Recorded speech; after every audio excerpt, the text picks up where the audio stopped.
What's up? What is going on, everybody? Let me just make sure that this... Yeah, the sound for this one was off. How are you doing, ladies and gentlemen? Oh, am I excited for tonight. We got Johnny Boy in the chat. What's up, Johnny Boy? MD, QC, Queen Clayona, Sick Bro Robin. Good time.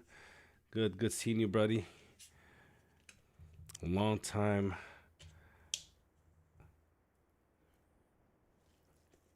We got Rashid Khan, Dread Shane. What's up, Shane? How you doing, my man? And we got Salt Captain Barbosa. All right, guys, get ready for tonight's stream. Gonna be here for a couple of hours. A lot to discuss, some things to unpack, some things to update you guys on. What's up, Arsenal? How you doing? But before we get to that, let me just share the link in a couple of places. Make sure we got everybody. Don't forget, guys and ladies, make sure to remember, if you can, to share the link. We all know, right? We all know videos and content on the game is not on a uptrend, although things in the game personally suggest otherwise. We'll talk about that. Don't worry. Got plenty of time. Let me just post this in a couple of groups. Make sure to share this with your war bands. Where is my... There we go. Let's see. Where is Gore? I'm going to ping everybody in Gore's. I wish I could. Maybe I should. Vessi, come on, man. Gotta let the brother do it. Share with your war bands, with your fellowships. Let's just get this out there. The beard, Johnny. Well, the beard is getting trimmed a little bit this weekend.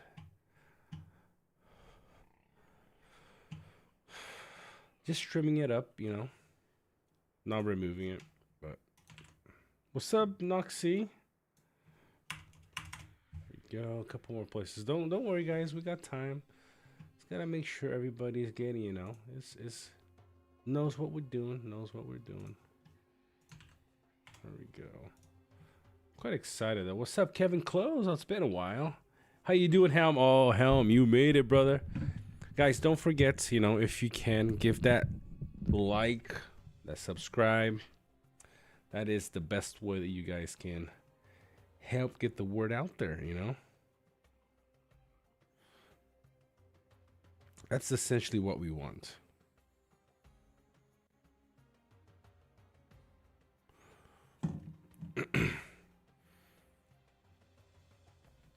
Shane, enjoy my bag-in vacation, but sad I didn't jump into that server slightly.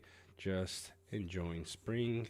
How about you? How's the season? We're gonna talk about the season. Don't you worry, Shane. It's been good.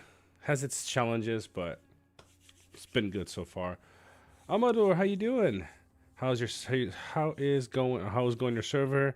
My contacts are saying that Yudes are losing. Everyone against Yudes. We'll talk about that in a second. You just wait. It's only 2 hours, guys. We got like 35 people watching and only 11 likes. I might have to hop off early. Guys. You're gonna force my hand here. We gotta see 31 likes. Come on, guys. 31 likes. We gotta get 34 people watch. You gotta see 34 likes. Come on. I shall not reveal until we have 30 likes on the video. Now, there you go. That's the challenge. Maybe I don't show the stuff that I got. Hold you guys hostage. That's what I'm gonna do. All right, so let's see. Let me get this. Let me get the images. We got 17 likes, guys. Come on. I'm just kidding. I'm gonna show anyways, but I appreciate the love, All right, where are the images that I saved? Oh, here we go. I think you guys are gonna really like this.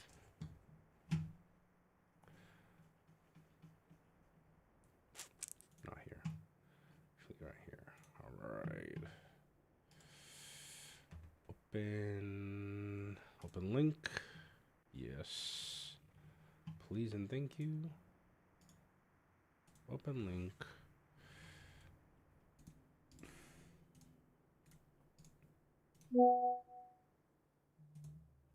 Any hearts? Jeez. All right, man. Grazie. I see you. I see you, Joseph. Thank you, man. All right, cool. I'm going to save the images up here. Got 47 people watching. No, 50? Come on, man.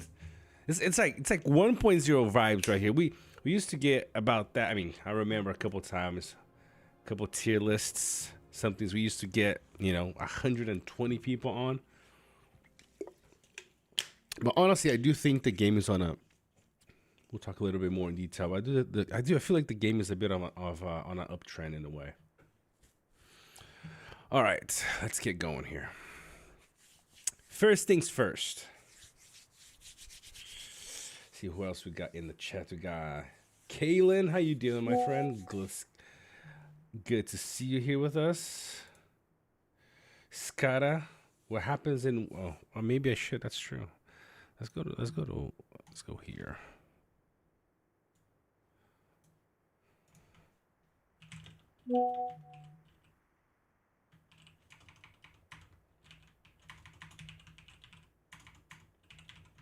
Oh geez, my typing is ridiculous.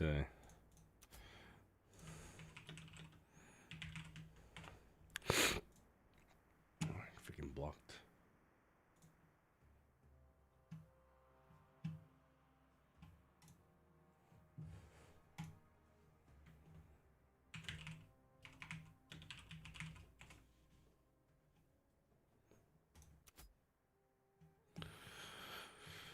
All right.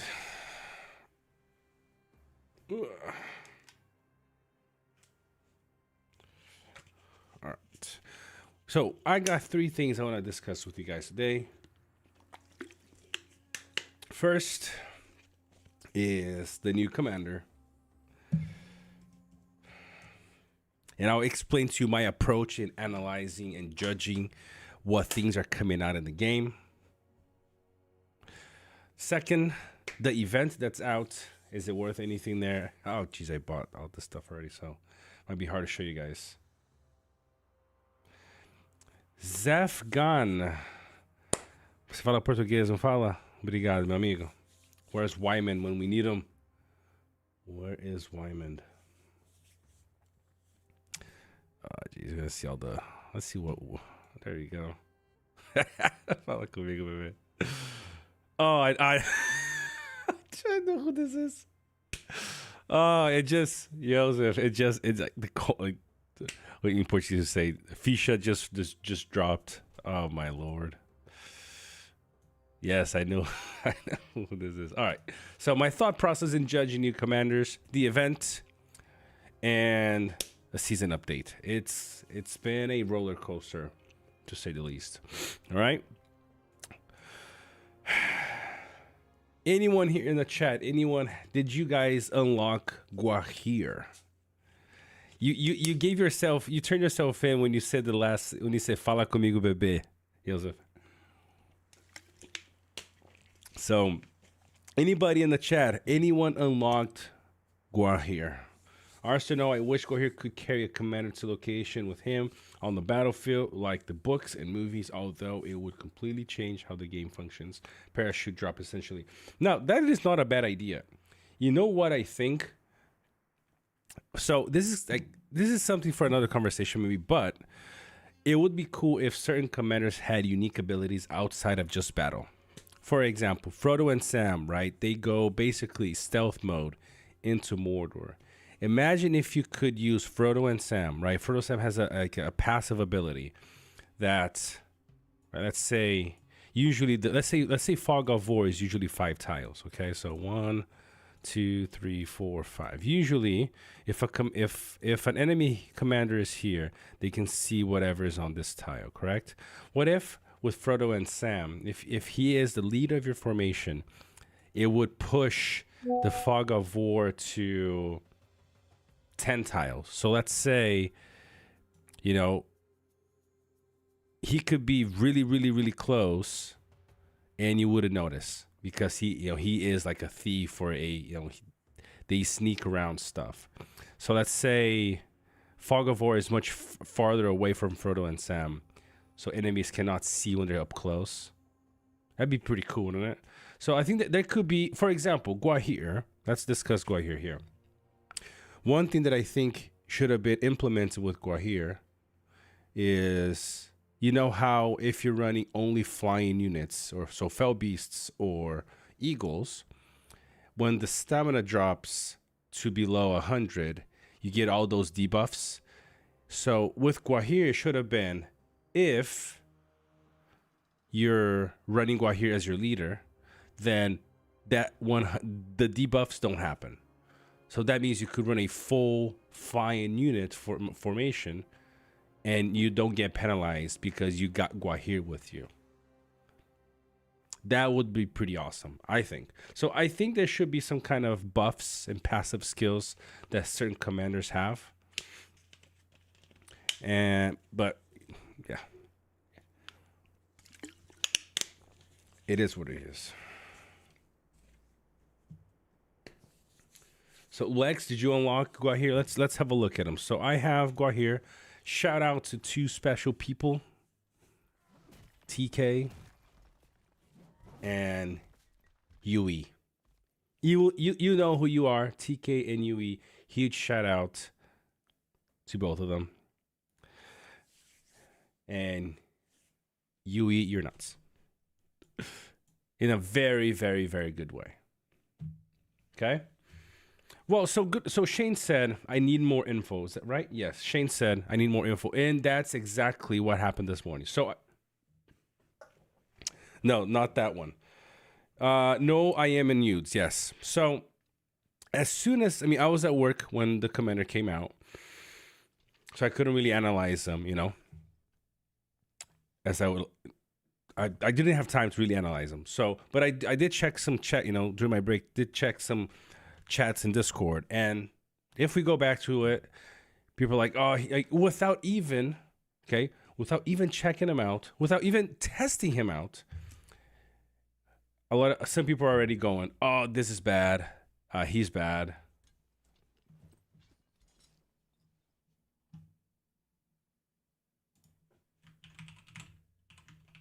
So Jax is going to hop on in just a second when we talk about the season.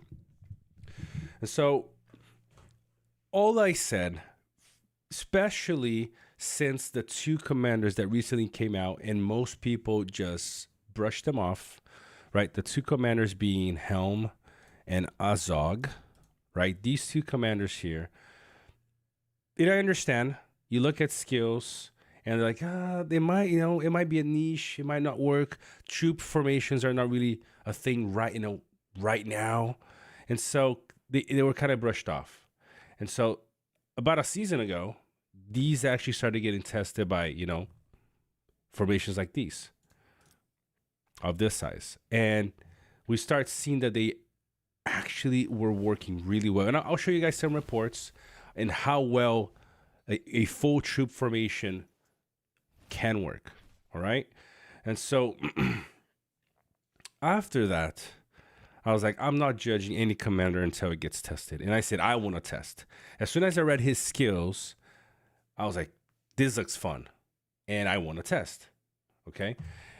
So that was my reply. And I'm glad I took that stance because, as I'm going to show you guys in a little bit, I have two reports of a formation running without White Council doing extremely well with Gwaihir. Okay, so stay tuned if you really want to see what the possibility, what the possibility of this new commander is. Just stay around. We got 2 hours to play. All right, so just stick around. So let's see. Before I want to make sure that I'm answering you guys' question in your comments. By the way, the goal. Matt, law always comes to throw you off. I appreciate law. Actually, it needs trimming. It's for the last 3 weeks. I've been saying I gotta trim this and make at least look a little bit more presentable because I'm going to work like this, you know. So this weekend, Easter weekend, I'm gonna make sure Lisa looks a little bit more presentable. But I appreciate the comment, Law. Look forward to playing in the same season again. I mean, jeez, you guys, do you guys really know why I do live streams? You guys know I'm not the biggest person in doing videos. It's just the time, the amount of time it takes to do videos is sometimes a little too much for me. You know, having 3 kids, my wife, and all these other things that I do. So let me see who just added me on. Oh, all right, cool. But I love doing live streams. Okay. I mean, Joseph here. Oh, look at that. Ghost. Oh, Ghost. God, 21 months, Ghost. 2 years almost, my friend. Right. So I definitely am, Vincent. Definitely free to. I'm free to play with my on my free time. Huge shout out to my wife too. Huge supporter of allowing me to do this. But let's get back to the story. I love doing live streams. And Joseph, Zeph Gan, he's my coworker actually. And so he knows how much I enjoy the community that we have. So every time I keep thinking I'm gonna go off, I'm gonna stop coming live and chatting with you guys, talking about the game, it's kind of like a hype thing for me. And so playing, what the heck, Ghost? What are you doing, man?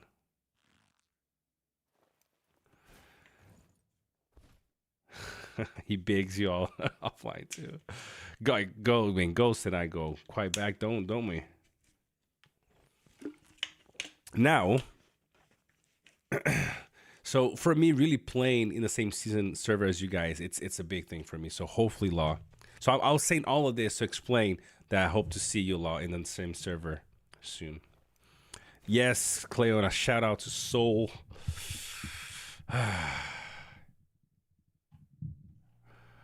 All right, so, but I want to make sure that I'm getting to all your guys' comments. Oftentimes, I don't get to, so I want to make sure it's a chill. We don't have to rush, right? It's been a while since we've been live, so probably gonna have another live before the weekend.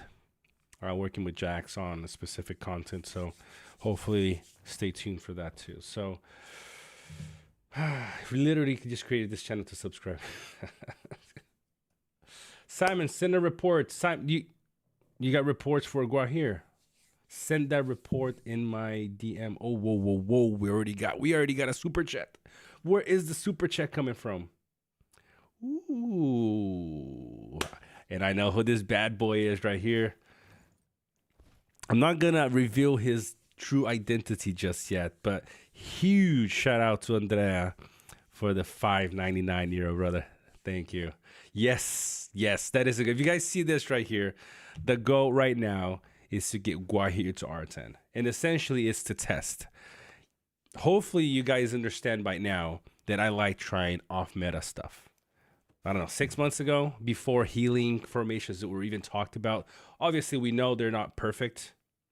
But, you know, Frodo and Sam, we brought it up here during the live stream. And we saw that he's a great commander, great tank.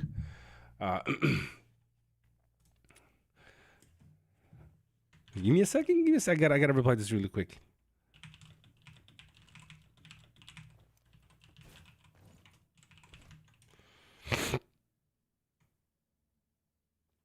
All right. So Frodo and Sam, Falcon. I mean, I'm a huge lover of Falcon. Okay, huge.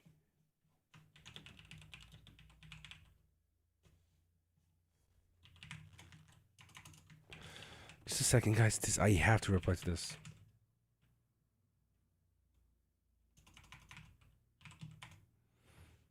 So, Falcon to me is still probably my top 3 commanders. Before this darn Saruman was brought out, I was slapping things left and right with Falcon, and Falcon's just a cool off-meta commander. What else we brought? We started looking at more healing formations. So we're playing around with Galadriel, Círdan, Radagast. Shout out to CLF, a team member of ours. At that season, we kind of went all out testing, and it worked. Okay, was it meta at the time? Of course not. But I was trading even with a huge account, very strong player with Círdan, Radagast, and Galadriel. Okay, so messing around with troops, you got to offset your deficiencies. It's not a perfect world, and I actually enjoying all of these new changes that we've been seeing in 2.0, 3.0, whatever you guys want to call it, Rise to War. And so the goal, so I'm all saying all this to explain that I want to get Gwaihir to R10, hopefully to Z1. And it is to bring you the possibilities of these new commanders. I mean, huge shout out, you guys know, to Vessi, Uber Elf. He's been, both of those guys especially. Who else? Glennian, Mo, I think as well. I mean, a lot of the youth guys, we kind of playing together, trying to help find, new formations that are playable. And so, huge shout out to those guys. We are dedicated to make this work. So, if you guys want to support, let's get Gwaihir to R10. He is already at R5. If we can unlock today, and he's already R5. Where is this bad boy? So he's almost halfway, a little bit off, a quarter of the way into R6. He looks pretty decent, definitely a little bit different than what expect a regular eagle, but I guess that's a crown on his head. Yep. Okay. Different tones of colors on this guy. I mean, looks pretty decent. What do you guys think? Looks wise? Looks okay?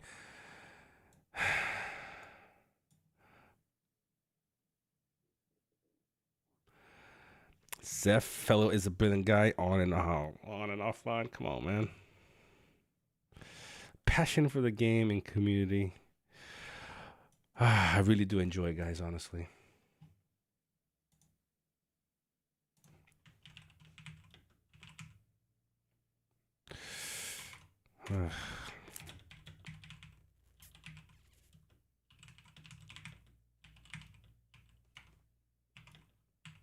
A second. Give me a second.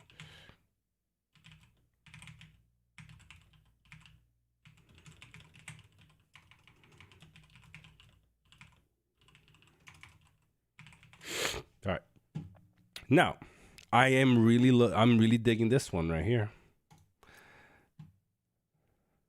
Right here. This snowy looking one is pretty dope. It is pretty cool. Like a snowy looking one. Yeah, looks pretty cool. Both of them actually look really decent. Design wise, you guys got to hand it to them. These guys are pretty brilliant. And so he gets a nice little crown on his relic. Cool.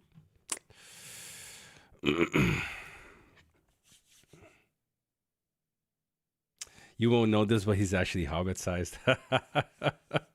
I agree, Law. The Zenith looks cleaner. I agree, and that's why, ideally, I like to get him to Zenith. It'd just be awesome. Okay.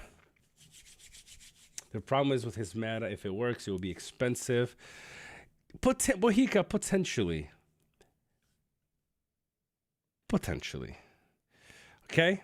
Let's look at his skills. Let's do a little bit of a deep dive on his skills. I honestly see at R10.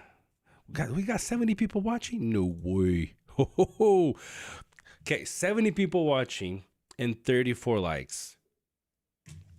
Come on. Come on, man.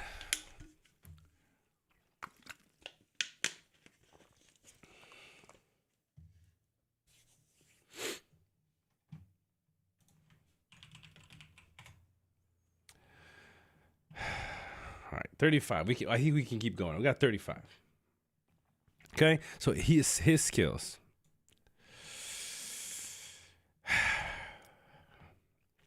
Top R0 is called Featherborn.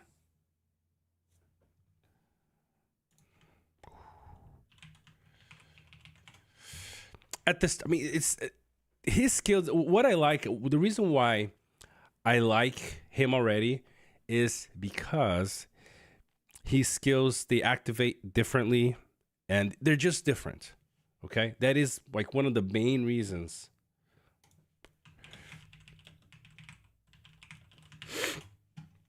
It's just they're different, and just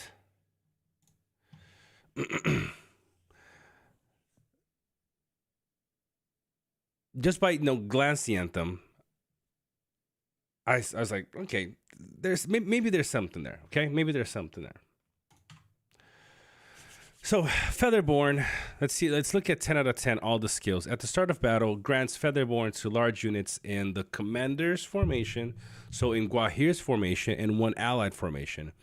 And what Featherborn does, initiative plus 10, and ignores 20 points of enemy defense when dealing damage. Okay, so that it's 20, but then it goes up to, let's say you're gonna get 700 command on Gwaihir. That's going to give you another 21 of defense points reduced. So 41 total. Okay, so you can ignore 41 points of defense when dealing damage to 2 formations. Okay, top R0. At level 5. At the beginning of round 4, grants Featherborn to large unit in another allied formation. So you can potentially have you can have 3 formations with Featherborn.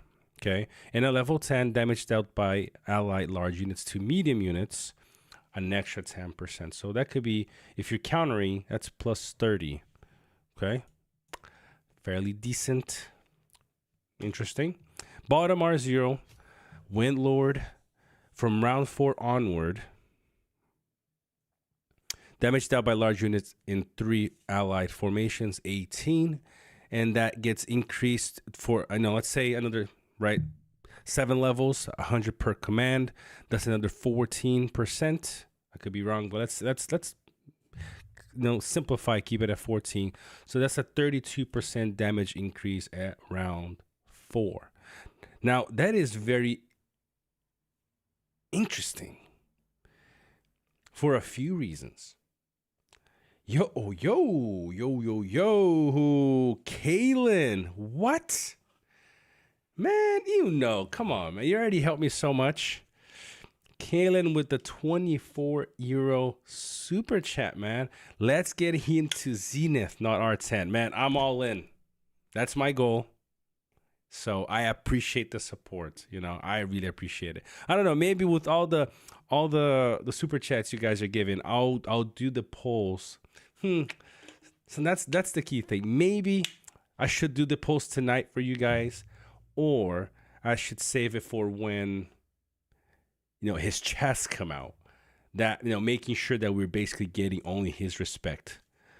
Well, we'll have to see by the end of before the stream is over. But so thank you, Kalen. Whew.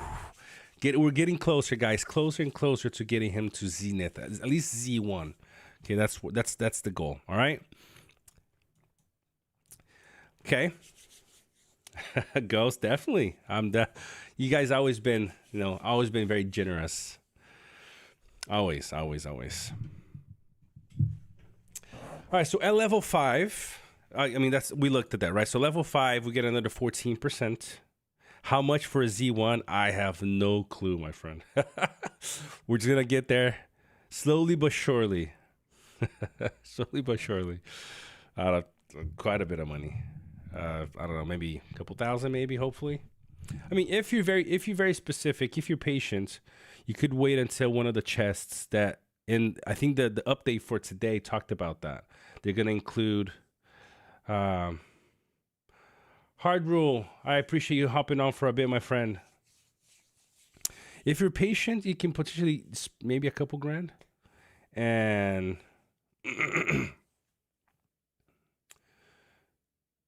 so there's that, he's going to be included in those chests that have the commander specific, like the one that they released today. So if you're patient, you can get there. Not crazily expensive, but if it's gonna be going in the regular chest, that's gonna take you quite a bit of money. So It's gotta be smart. Okay, so Windlord at level 5, then the plus 18 gets modified by the command stat, and at level 10, when Gwaihir is part of a flying army, okay, the army's march speed is plus 30. Okay, not army formation. Remember, there's a difference between formation, which is all 4 commanders. No, actually. Yep. So you get the plus 30%, okay? Army or formation. Nope, I'm wrong. So yeah, I'm going to have to analyze this a little bit more. But, I mean, the speed is really... Yeah, I that's exactly law. So, I mean, in order to get the plus 30, then all four commanders have to be on flying units, right? Yeah, exactly. So flying army means everything has flying units.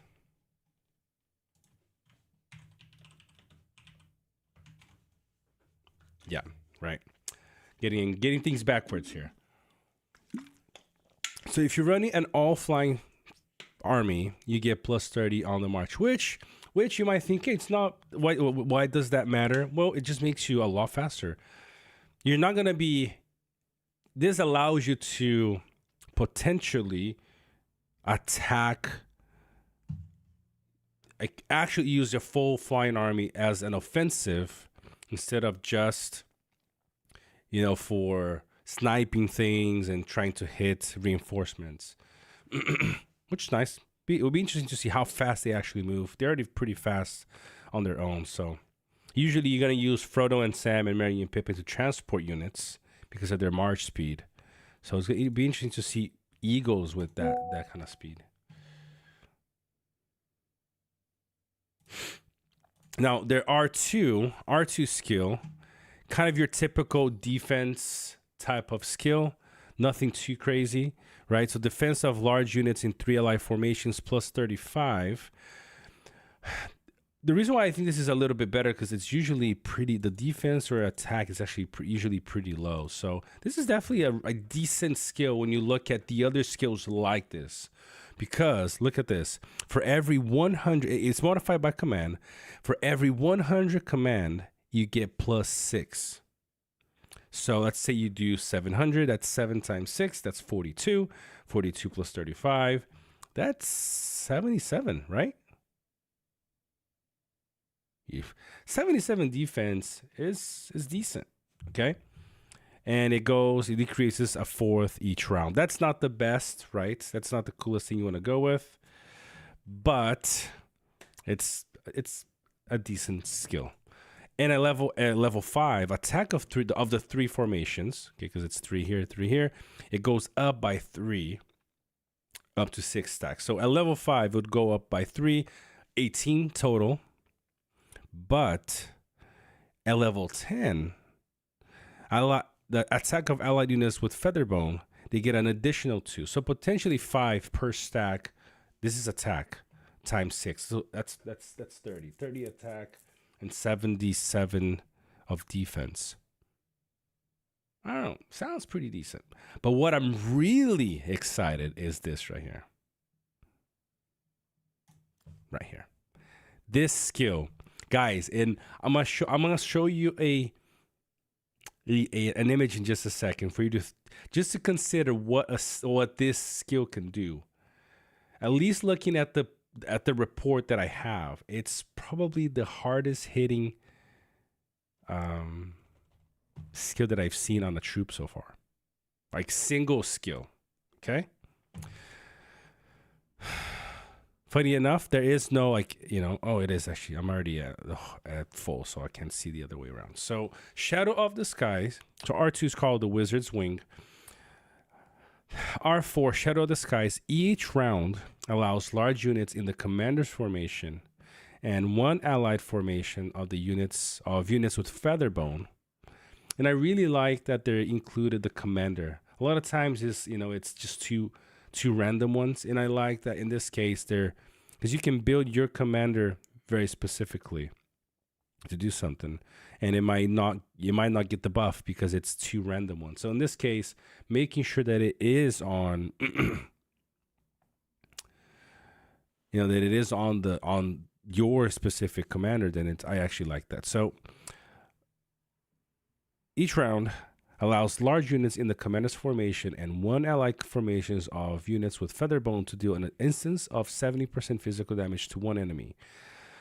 The choice of enemy targets is determined by the unit's own attack type, right? So if it's melee, it attacks other melees, and if it's, look at that, when it keeps the order of the way you attack. It doesn't change that, okay? At level 5, when allied units and the commander's formation unit choose the same target. So let's say Gwaihir's unit hits, the one BK unit, and it hits them again. When using this skill, the commander's formation unit deals an instance of 35% follow-up damage to that target. And at level 10, each round allows all allied units with Featherbone to deal physical damage to one enemy formation. Gotta look into exactly how that, because it's like a bunch of instances of damage here, okay? When I read this, I was like, okay, so I was really excited for these two skills combined. Windlord and Shadow of the Skies. And most likely, obviously, then Featherbone. You kind of need these three, Damage increase here, 32%. This here, you kind of want the Featherbone. And then another 10% versus medium units. And then this right here. That's why I'm saying R10 for me would be perfect. But at Z1, it gives me at least, I think, another 1 or 2 points here. I would really appreciate the extra and the extra defense points right here. I definitely, little tip of the cake here. Now let's have a quick look at his relic. Okay, so obviously being a troop commander, you get the command, defense, a bit useless, but these two, I like that it has two. Either way, in this case, they're both good. Getting either or on one of these is actually really decent. So you got 3 rows out of 4 to get exactly something very useful for yourself. Okay, but Crown of Wind and Empyrean King is the name of his passive special skill from the relic. From round 4 onward, damage dealt by allied units with Featherbone. So plus 6% with any allied units with Featherbone. Okay. And damage dealt by large units in the commander's formation plus 6 additionally. Cool thing here is that in the allied formation, it doesn't mention what size it is. So Gwaihir needs to use large units in order to get the 6%. But give me a second. Before I say something dumb. Okay.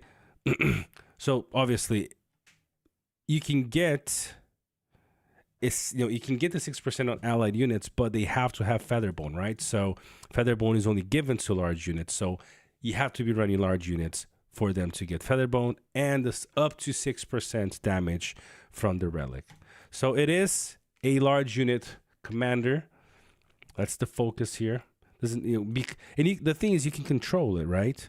If you know that only 3 formations will get Featherbone, so you can do 3 large and a small, 3 large and a medium, to force specific commanders that you want to actually get this right here. Okay, love it. I really like this. Some people are saying yes, but you're not getting. It's large units. It's not the meta. They're expensive. Yes, but it's a different type of commander. If it's not for you, it's cool. Don't invest in him. It's that simple. If you think of how often, remember Rise to War first year, we got one commander, like in the whole year. Second year, 1 or 2, and We in the last 6 months, 8 months, I can't remember exactly when Azog came out, but we've had Azog, Helm, and Gwaihir. It's a lot more than we got in the whole year previously. So this is showing to me some good momentum in the game. I'm actually really hopeful that things are gonna go well. Okay, so if it's not for you, that's cool. You know, most likely they're gonna bring another command that's gonna be for you. Hopefully, the next one will be an evil one, and it's the so promised Balrog. How cool would it be that in what I mean, it's still a long ways out, but when we hit the third year mark, which is in September, we get the Balrog because that was promised in the you remember in the live stream on the first year celebration. It'd be kind of cool if on the third year they released the Balrog. It'd be really cool. Let's see before we get moving. I think Haru asked what was his best. I know you're not on, but I'll answer anyway. I think it's his R4. His R4 looks really strong. I got some proof to back it up. You know, to back up this potential. Okay. Yeah, so Salt Barbosa said something early. His skills are complementary to each other. It looks good. Yes, this is why when Sunan first came out, I was in a good way. I was drooling over her skill energy synergy. She had one of the best at the time, probably between release up until Sunan came out, the most synergized kit we had ever seen. Because you could run a couple, two sets of orcs and an evil man, or no, two evil men and an orc. You boost each other, it was such a good kit she had. And so I think he has a pretty nice synergized kit, just like Helm does in a way. I like, if you have a skill that, for example, gives you madness and something, and then another one that boosts the damage from the madness, like Azog does. I like these types of commanders. The synergy of their formation, of his skills help him, and so when you're able to combine multiple of these commanders, you might get something really, really, really good out of that. So.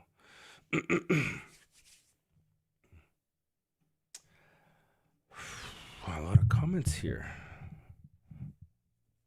He grew his beard to explore his inner dwarf. I thought it was a hobbit, but not I'm a dwarf. I don't know, man. I don't know. You gotta decide what I am. I do think we have many, many years of the game to come. So, at the speed that they are releasing commanders, I could see a lot more commanders coming out. And the last three, if you guys didn't notice, they were all troop commanders. You got Azog, who boosts his troops, Helm, and Gwaihir. My hunch and the comment that I made earlier was that they're wanting to move a little bit away from, oh man, what happened here? Something happened. Nope, I'm still here. I'm still here taking tiles. Ooh, baby, let's take one of these. Ooh, no, but they're here. No, it's fine. Don't worry, guys. We're gonna talk about what's going on with the season in a little bit, so you can just stay tuned. Oh, he wants the link to the live. Yes. Let me post the link here really quick. Let's see if I can do it this way. Yes, sir. Hopefully it goes through. Yes, sir, it did. I guess I should have done this, shouldn't I? Maybe we can copy and go to the...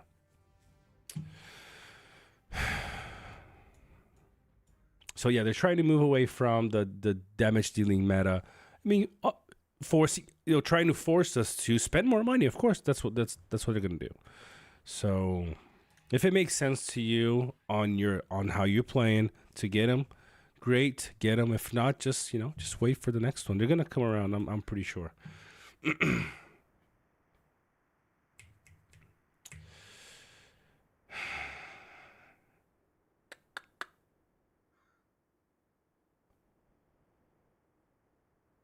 No, you can watch from anywhere, Arsenal. Z1. Yeah, it's gonna take a while.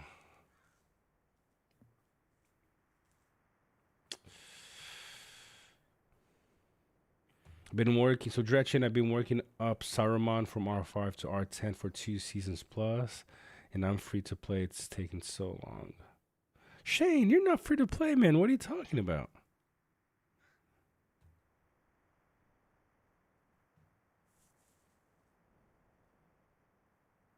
What are you talking about, man? I mean, now the last Nazgul will be pretty cool to get as well. You guys know, if you look at the Lord, there's so many cool commanders that we could get. Be pretty cool to get as many as we could. Bryce, my friend, and I are both in Bagan and in Village together. How can we join the same server? I mean, if you're both in Bagan, why can't you guys just register to the same server then? Arsenal, that could be a good idea in the summer solstice. Yep. What do you have to do, Bryce? Is just sign up to the same server and the same spawn region. So if you guys want to be, depending where you guys want to be, if you want to be in Ruin, make sure you're both signing up to the same spawn region. Then you can go in and then play together. Okay. Jay Pinsky, I don't know if I missed it, but do you have any thoughts about them adding a new commander that's lower than Mythic, like a more affordable one possibly? I'm all for that. I wish they did, but ever since the game came out, we had Falcon. Was it Falcon and Adune? Wasn't it? Am I wrong or am I right on that one?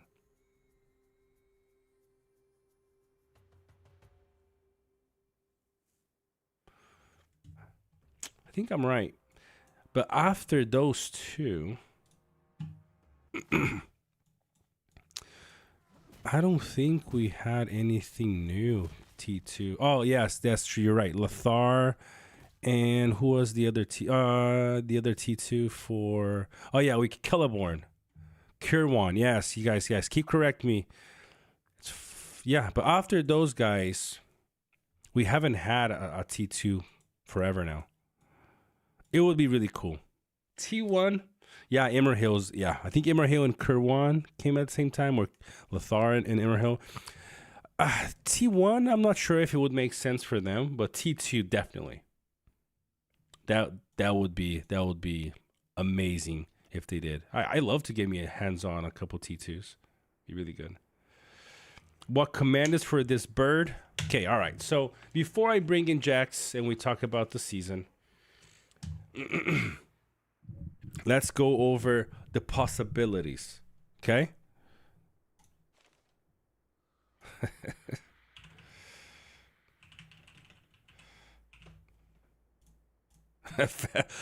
The feather bone's connected to the tailbone. Yes. Oh, look at that. Vessi already got him at R4, baby. Let's go. Vessi. All right. Let's look at commanders. Remember I said I don't make judgments on commander quality just from looking at the skill. Although my preliminary feedback in a private group was, I said exactly this. He looks solid. Just from reading the skills.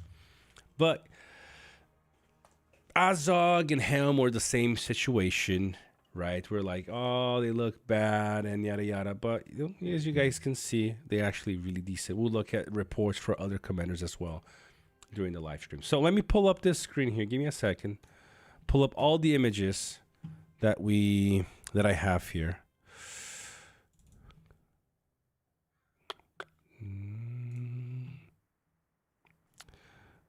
Where do I want to? Which one? So let's create a new one here. Screen.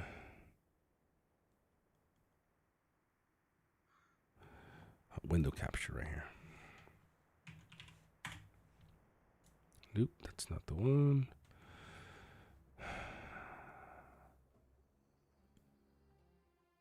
Which one is it? Yes. Isn't Firefox. Yep.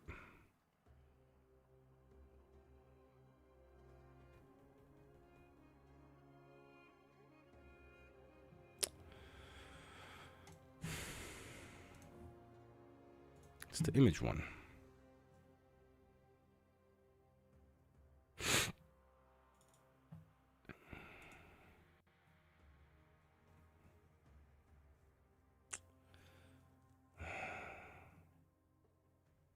Why won't it come up? Give me a second, guys. I'm trying to find. Oh, law. Yours is R4 too. It would be nice to see a usable T2 for sure. Okay, so it's not that one.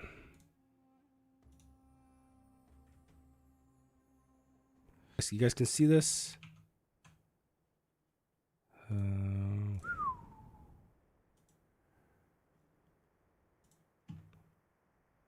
That's not the one. Here we go, finally. Jeez Louise. Okay.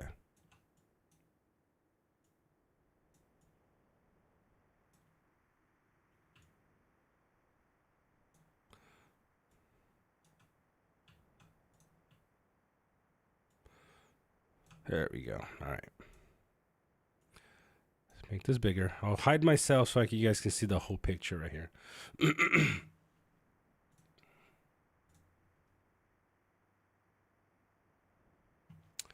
All right, you guys.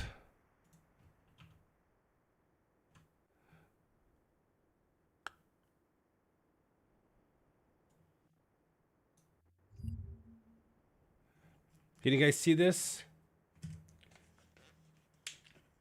Noxy, thank you for hopping on. And you take care. Can you guys see this formation right here? Let me know. Perfect. I thought something was wrong. Okay, cool. What would you guys say the result of a formation not running white council would be?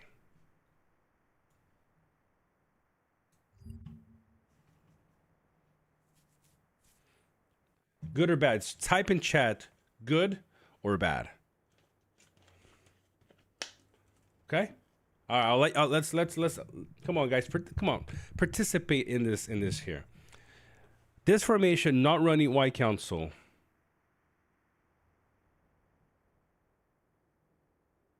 Yes, but oftentimes, Night Slammer, usually you're using some kind of mitigation, right? Being, in this case, a lot of times using Undying to do a little bit, right? So, yeah, 2 steps does a little bit different. But usually Evil uses either Undying or some very, very fast damage like Nazgul, or early burst like Saruman's triple, quadruple instances of damage in usually something like Shadow to offset the way a good side often plays, right? So if somebody is not using in NRP, most good side players have kind of abandoned Gil. Okay, most, not all of them, but most.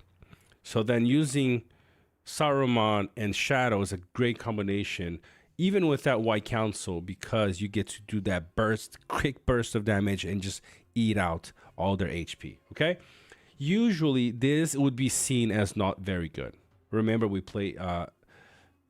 Actually, I don't even know if my friend is actually playing NRP. This is not me. This is a friend of mine who is running this formation. Okay, so what if I tell you that it did this right here? Where is it?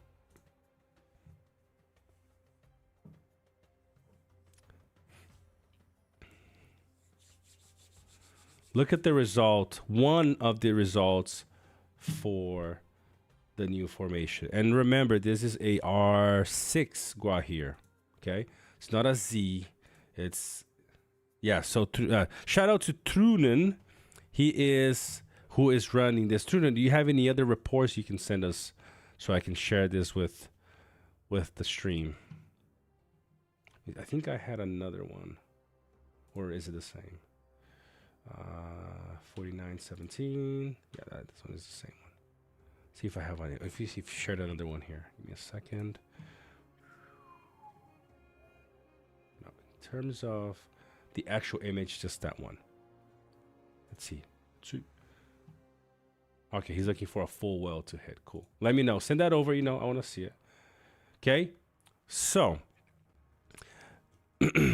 King of Man running Bjornings, Helm running Marshals, Isildur running Bjornings, and Gwaihir running Eagles. Okay. Now you can say, okay, there's a lot of things to unpack from this situation. First thing you can say, well, is he more welled out than who he was fighting is? Let's have a look. Okay, that's the same image, yes. So, Truden, what are your respect levels for the other three? So they're at least R10, okay? So at least R10 Helm, at least R10 Isildur, at least R10 King of Man. That is the first argument you can make. Yeah, but he's stronger. Maybe. I mean, let's have a look. R11 Gimli, okay, 180 attack. Okay-ish. R14 Galadriel, okay, definitely decent. Okay. R14 Dane, not bad. Not, it has a lot of attack, but it's missing the damage from the accessory here, and the rest the refining from the weapon. And an R10 Gandalf the White. So it's definitely not a bad setup that he's fighting.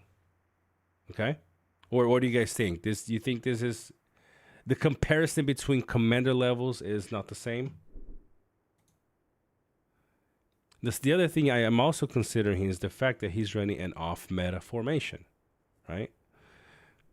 Yes, he's running the counter. That's true as well. You have to hit more than just... And remember, I'm not giving you guys a final verdict. I'm just saying that this is the potential that it could do. Okay? Imagine if he was running White Council here instead of running Isildur. I don't know. Maybe he would have done more. He would have done less. I don't know yet. Is it, at this rate, what's the resource difference here? When you look at respect levels, it looks pretty similar to me. Also considering that Gwaihir is only R6. Yeah. His King of Man is very well out.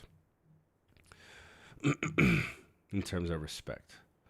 So this is the possibility. R6 Gwaihir. I don't know what his Isildur is. I know his King of Man is E12. I don't know what the other two are. Okay. So this is the first report we've seen so far. I can't even train any of these large units in my server right now. I barely have resources. Okay, nobody's hitting me yet. Oh, they're gonna come for me soon though. Let's try to take this in the meantime. Yes. Okay.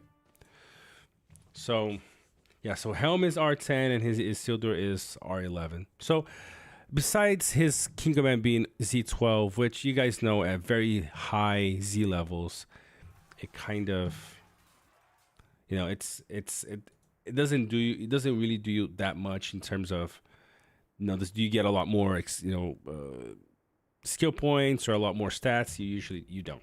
So just lets you be at the full skill set earlier, needing only a few levels. Usually at 40, 42, you're already good to go when you're higher in the Z level, in the Zenith levels.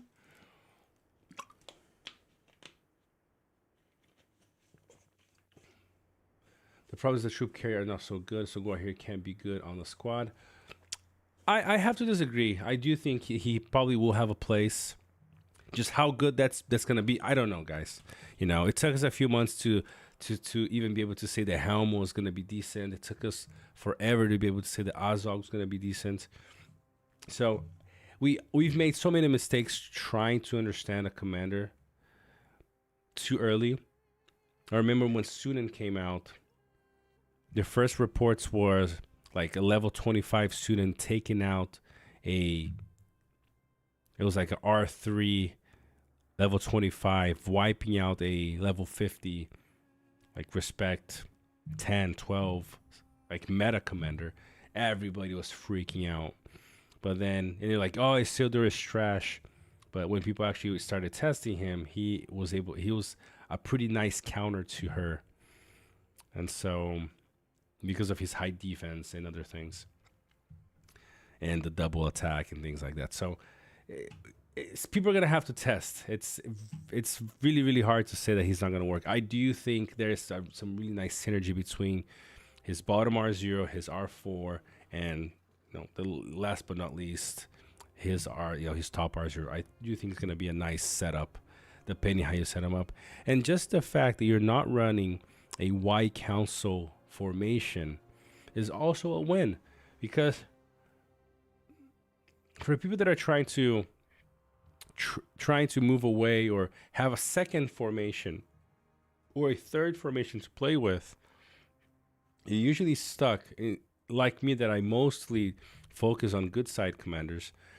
It's a bit of a struggle to move away from Gandalf the White and Gandalf the Gray. It's really hard as a good side player. So being able to run something that is not White Council and do well, potentially, to me, that alone is a good is a plus. So Jay Pinsky, regardless though, I think this still shows it's a viable option and makes large units usable aside from just tanky ones. Yes, exactly. That's the point. I really hope though that the devs would remove the whole colossal thing. It's horrible, because you guys can't see. I'm like talking, blabbing here. You guys can't even see me. Oh, there's another thing that I want to show you guys in relation to this. Yeah, Colossal is just stupid. Nobody runs them because you don't want to move twice and then stop. Unless there's some really crazy build where those units just don't die. I have to write that down, actually. You might have to see if there is a way. Vessi, what is going on? Good to have you on the stream here. And so, it'd be interesting to see if we can make a colossal formation just so tanky and heals. I mean, just so tanky and heals so much that it really doesn't matter that you can only move twice. Yeah, really nice options for us in RP. I remember you wrote earlier in the Gores Discord, you're saying Black Serpent and him would be pretty nice. That's exactly what I wrote in private to a friend, saying I think Black Serpent and Gwaihir could be a good thing together. So, Vesti, we're gonna have to sit down, kind of chat a little bit more later on. Can we make a colossal formation work where it just sits like in a choke point? Because remember, if you draw versus a colossal unit, it pushes you back, remember? So imagine 3, 4, 5 people hitting one colossal army. Oh, let's remove this and I'll put it back in a second. A colossal army, and then just getting pushed back. That would be pretty cool. I mean, who are these guys? I don't think I want to hit him, because I think I just have random units on his Isildur. Oh, I mean, it could work. No, Frodo and Sam are not gonna do anything here. they're the only ranged. Imagine sending this to. Oh, that'd be funny. That would be funny. I mean, maybe I can hit this guy. Ooh, I can hit this guy. Oh, he's gonna. Oh man. Oh, almost. I could have marched. Oh, could have stopped him. But no.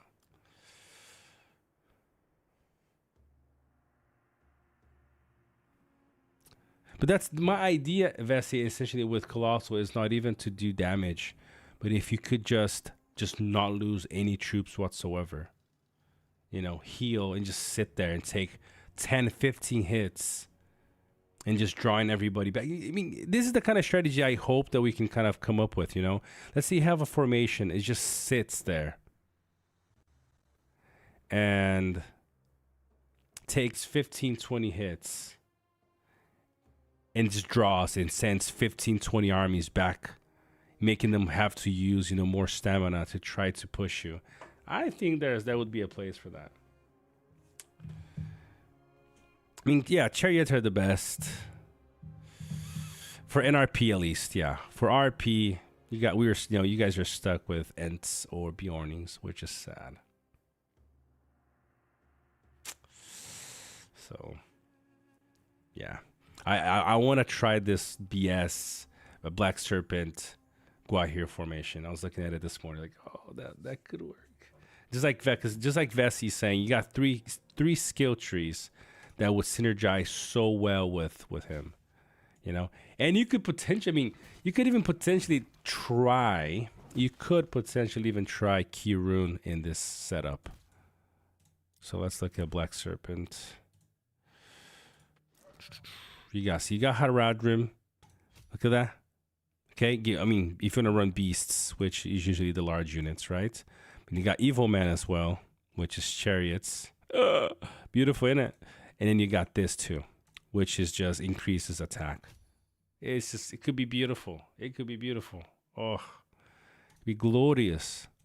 Okay, even Kirun could do something. You got the damage for the chariot here. Oh man, there's some. Yeah, in Lord of the Mumuku, exactly. Yes, but yes, that's the idea. Large units, which is right. If you look at Black Serpent, his skill, right? Large units, which is our chariots. So it would synergize really well. Large, no. Wait. Large units, J. Pinsky, is Colossal. They're also part of the large units. Okay? A colossal unit is still considered a large. Just like Vesi also said that just now. All right? So there are lots of ways that you can play this. Yes, yes, exactly. Just like a special classification. Yeah. Okay. There are many ways you can play around with this. It's you're gonna have to test it. And like I said, I'm gonna be here to do this with you guys. This is probably one of the funnest things to do, just test things around. So level 36, R5, hopefully get him to R10. Not, maybe it won't take us too long to get him to R10. I already got 10 Mithril to unlock his relic. What are his tasks, by the way? Okay, level R10. Conscript 500 Yugo units. It won't be too crazy. Defeat other tacticians' armies in battle, led by Gwaihir 10 times. And strengthen flawless or higher equipment 5 times. Not a problem. We can do that. Oh, I just don't want to lose my units here. I could hit him. I will likely regret hitting it. So, and I think I'm a little too far from my base to be able to send. 26 minutes. Yep. I'm not gonna be fighting this. Guys, this season has been so crazy. Oh, it's been a complicated one. All right, guys. So I think it's time for us to let's do this. Let's change. I mean, he's probably gonna come after me once this happens, but that's okay. Still gonna have to go around, so we should be able to go. Okay. This season has been really, really crazy. What are we gonna do now? Okay. I showed you. Oh, I gotta show you 2 more images, and then we're gonna move on, and Jack's gonna hop on. Okay. Where's Jax? Yeah, I think he's ready to come on in just a second. Let me show you guys these other 2 images here.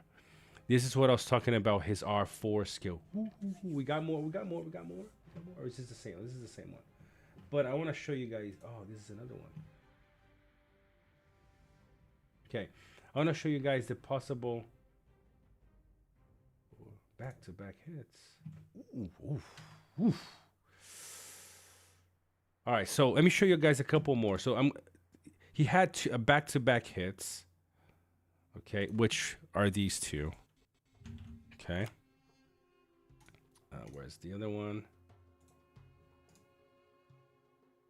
Okay, so look at this. Back-to-back hits with Gwaihir formation. I gotta say, it's looking pretty nice, okay? So look at this. So the first one is that one I showed you guys. Gwaihir, 97,000 damage. He had 4917 of HP left, okay? And he, took this guy out. The second hit, had look at that. It's not. I mean, guys, this it's looking interesting. Obviously, kind of an expensive build, and it's still the first. It's not even 24 hours since he was released. Second hit, still with 2,400 units left, and took out this guy too. I mean, how many? Come on, let's be honest. How many formations do you see taking out 2 armies and still being alive? You know, it's not. You know, it's not every day. You know, man, this guy's coming for my tiles, aren't you? I wish I had Sauron over here. Wish I had Sauron. Okay, so it has potentially potential. So not too bad. All right, so I want to show you these other 2 images just on his R4 skill. This is what I wanted to go over before we move on to the next part. Okay.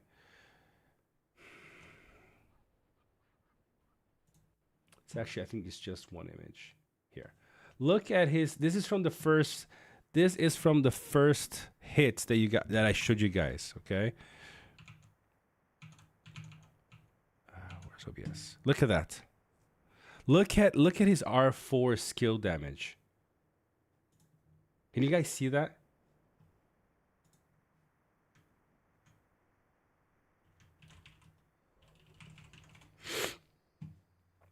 Can you guys see how much damage?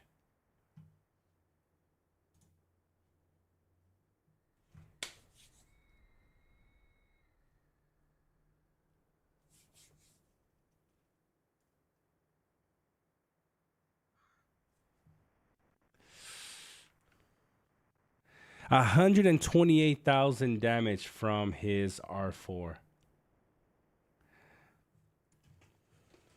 Vessi, if I show you the conversation I've had privately with a friend talking about the synergy between Gwaihir's R4 and Thorn's R4, I'm with you.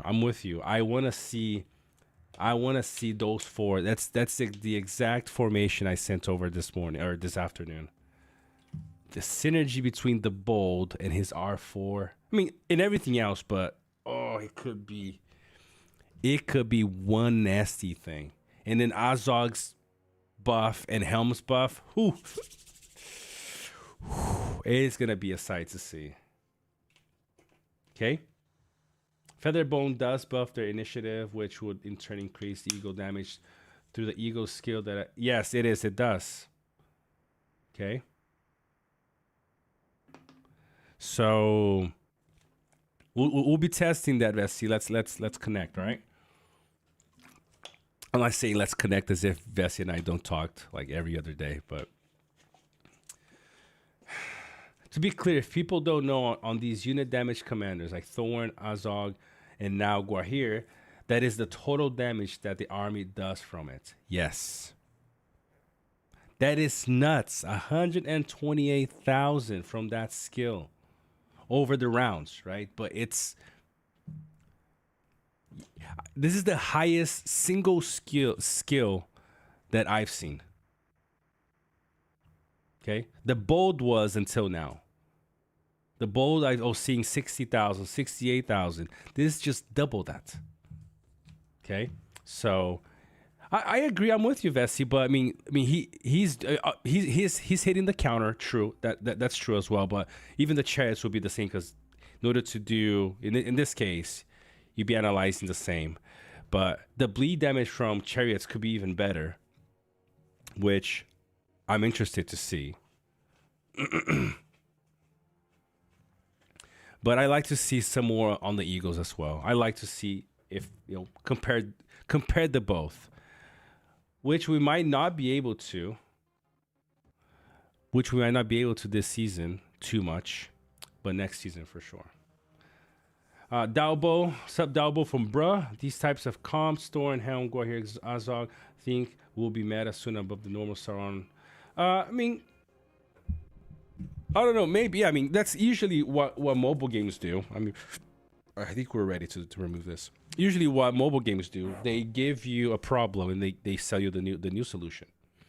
The power, that's what they call power creep for people that are like me that are not really accustomed to mobile games. That's usually how it works. It's just the power creep. They make your previous hero kind of weaker, so you kind of have to invest on the new one. That's how they keep rotating, their income.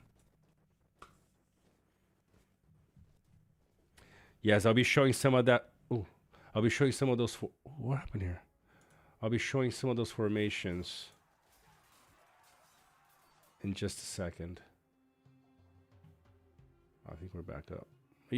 Am I up still? Yes. Okay. My thing kind of went off for a second there. Yeah, boy. All right. So who's? I appreciate you, Belly Aragon. I really appreciate that. All right, so booty. Oh yeah, I really appreciate that, man. I mean, at least I'm just happy I'm sticking around. So, yep, unit damage comp. Need new commanders to be viable. Yes. I mean, kind of started with the bold, and alone Thornton wasn't really doing what we needed to do. But then, as it seems like they already had a plan, they're releasing more and more commanders to get you to that new meta. I mean, don't get me wrong, damage dealers are still going to be doing really well. From what I've heard and seen from other mobile games, the devs in the game, even today, have still kept, the commanders that we have still pretty much usable throughout the year. So I don't see them making our commanders obsolete, because most of the players would at that point just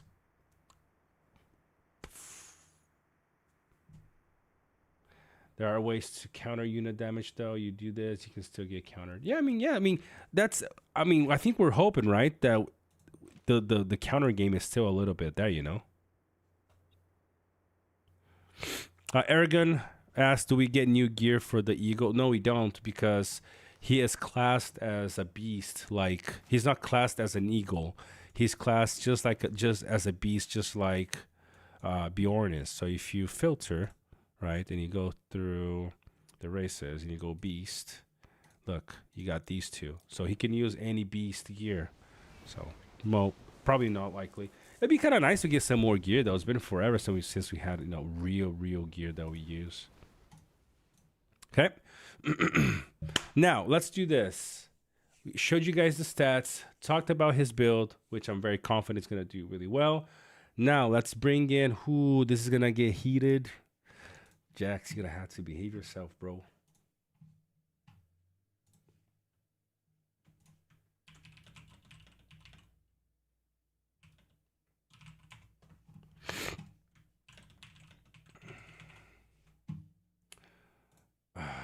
Okay, so Jack's internet had gone off. So let's see. If he's not in yet, we'll leave that part for last, and we'll go over I'll start going over the stuff that's going on in the season, but then also through some reports, talk about the builds that I'm running. Look at that. We're just exchanging tiles at this point. You take one, I take one. That's how we're gonna play.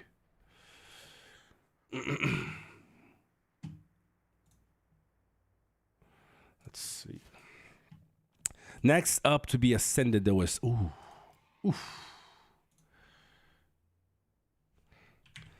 man,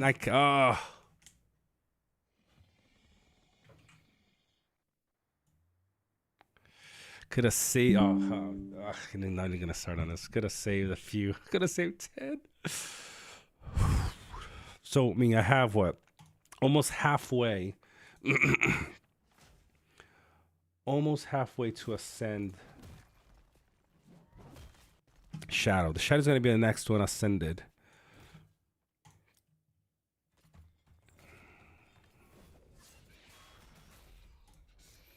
So I need what? Another 26 to ascend Shadow. So as we pull more tier 3, got what, Z10 Saruman, so I'm not gonna be putting anything else into him. He's gonna be a Z5. I'm not gonna Troop commanders, remember, troop commanders, at the end of the day, for 3 skills, you only need them at R10. Okay? For the 3 skills. So I like to get him at R10 for his 3 skills. I like to get him at R10 as well. We'll get him there slowly. Black Serpent is almost at R6. Yep. We got us in Shadow, so we'll see. Him, I like him, but I'm not sure. I'm gonna try to get him to R10. Yeah, him probably not either, and him probably not either. I mean, he could be at R10 almost, but gotta ascend Shadow. He would be nice to get it to R10, although not really, not really needed. All right, Jax is ready. Let's bring up Jax. League, Vessi replied to League.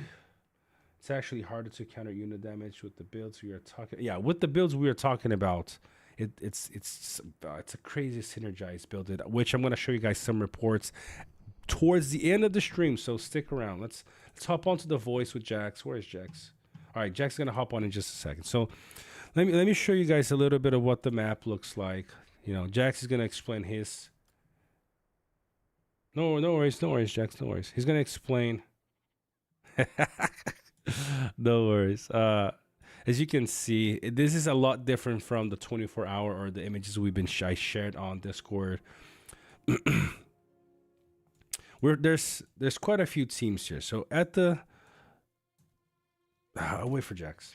Let's do that. Because I'm gonna have to say this again because he's probably gonna be when he hops on. So we'll just wait. He needs a few more minutes. No problemo. No problemo. Let's look. In the meantime. Yo, Ghost with a €10 super chat. And Ghost wants to let everybody know it's about time. Shadow is the GOAT. I'm not gonna lie. Shadow is one of the best, if not the best, tier 2 in this new version because of how the meta works. To me, he's it hurts to say, but probably better than Gimli, better than Legolas, better than Lurtz in most of the time. It hurts to say, but yes. I'll show you one report if it's still up. So I mean, where we are at. Let me see what YouTube is telling me. We are at. They take such a big cut from Super Chat, guys. You guys have no idea.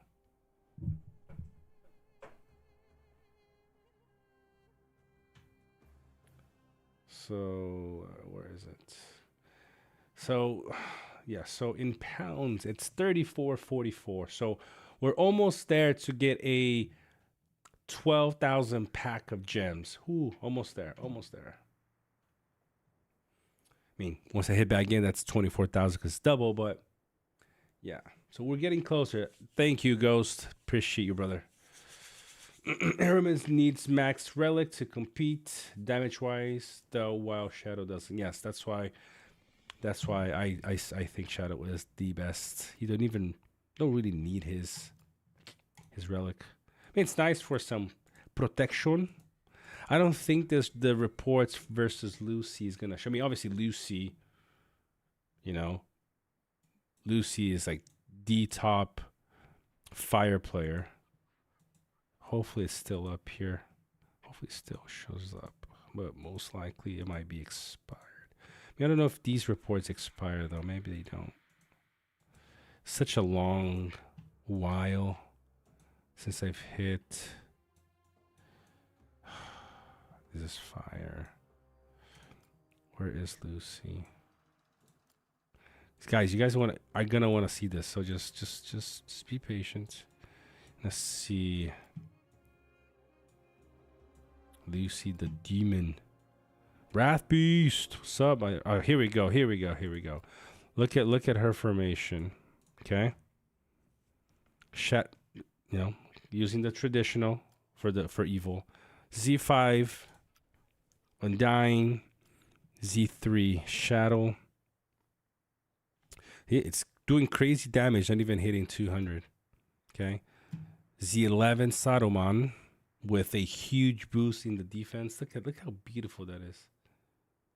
Like Cleo in the chat. She's part of Yudes, man. She's always here. And Z12 Sauron. So beast. It's just a beast. I mean, like 123 damage. So it's so tanky for what it does.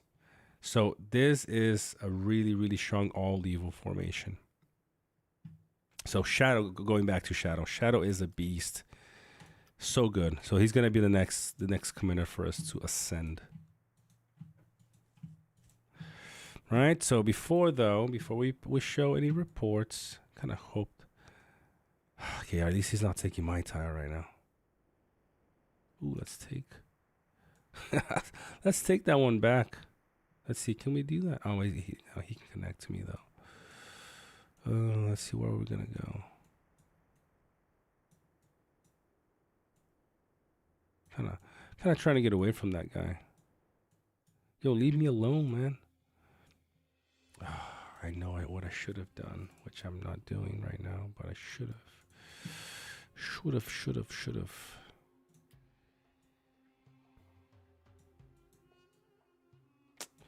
All right, I gotta go somewhere though. Oh, finally building up some resources so we can fight. It's been such a rough patch here. Oh, here we go. Let's take this one.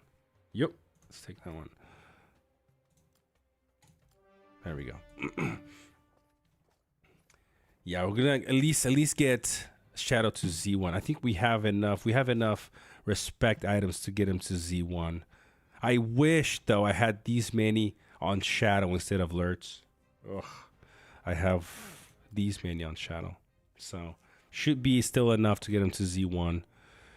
And I just love that I have these many for Falcon. Falcon's gonna go to Z in the future, and I might pump Theo more. I kind of want to pump Theo more than I want to pump Elmer, even though I can probably do both and get him really close to Z.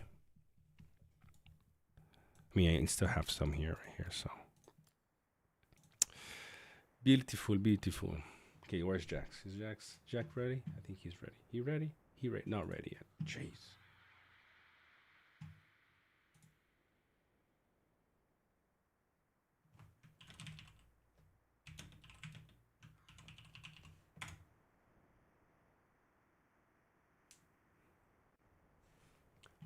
Vessi, I'll tag you in your Gors. Trunin has the one. Yeah. I'm tagging you right here. He has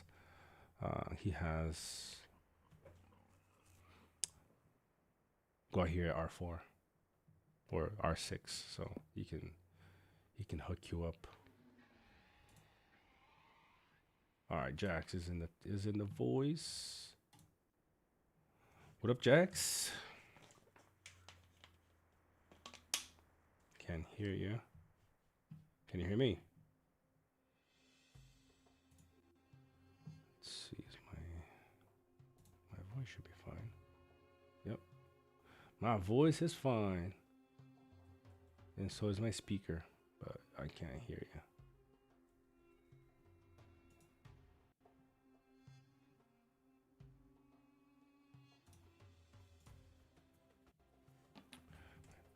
All right. Let me. There we go. We can hear you now. This internet is so bad right now, even on phones. I'm trying to get the speaker to come up. I don't do that with YouTube open. Let me total code.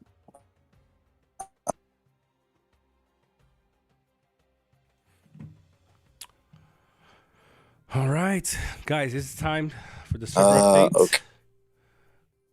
Talk about the ins and outs of like just what things have been going on. I don't know exactly what Jax is gonna say. I don't hold myself accountable to Jack's words. Well, look at that. Wyman is in the house.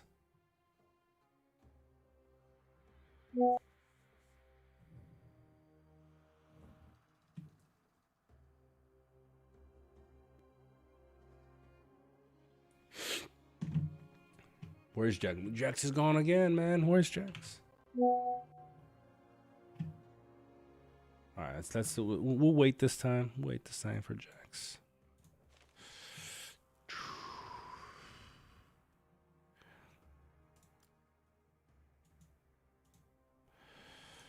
Ah, man. Finally getting some kind of resources. Oh, can I do this? Oh, I don't have any to do that. Oh no! Wait! What did we choose?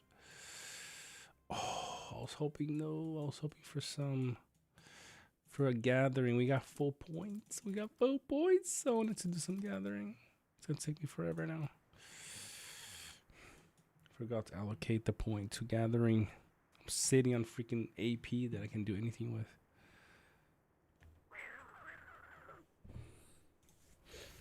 Man. It's gonna take forever to get 4,000 though. It's 600 here. Okay, 60, so almost halfway. Yeah, it'll be like halfway. I mean, a whole day, I guess. It would take a whole day to get this. If we had, yeah, we don't have any objectives. At least that I can show you. Barracks are low. Really, really low.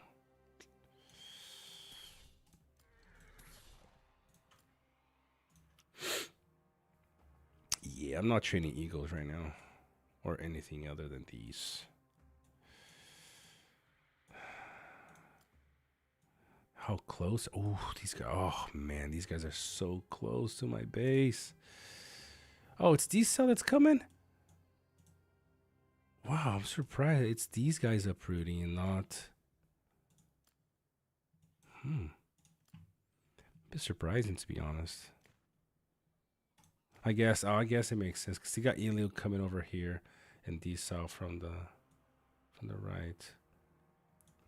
Fire let out? No, fire is probably over here on this pin. Yeah, they're down here.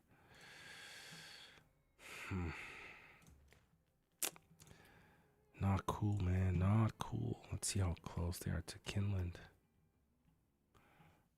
All right, Jax hopefully is gonna hop on in just a second. In the meantime, we're gonna see what's going on here. 53 armies at this spring here. Oh, I know what they're gonna do. Yeah. What's up, yo? What's up? You good now? Can you hear me? Yeah, I can hear you. I think it's still breaking a bit, though. No, man, the internet's completely out.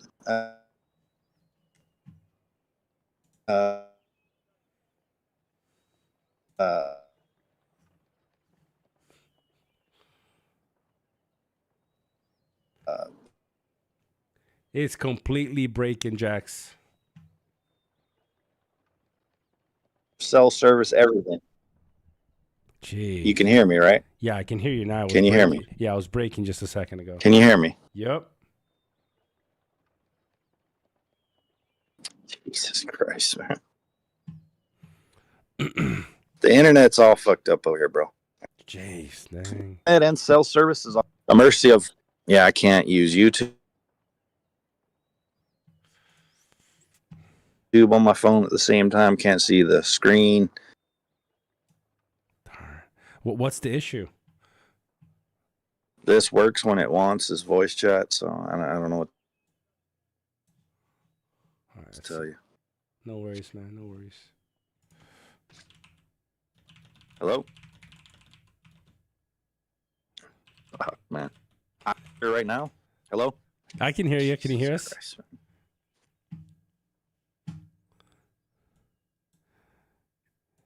Can you hear us, Hello? Jax?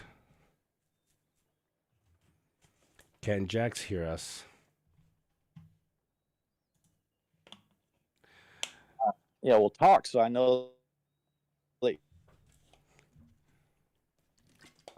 Well, I think people can hear you. So if you want to kind of give your... YouTube enough in your... Yeah, man. Seems to be maybe you, so that's good. I can't turn on YouTube; it doesn't work. It won't power you. I don't. You broke up. I don't think I can. I don't think I can do anything, man. It's Gee, hello. Yeah, give me a second here. Can you hear me? Okay. Yeah,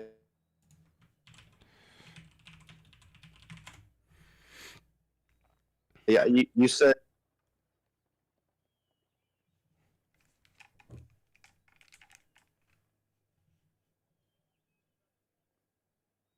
You said I heard you say if you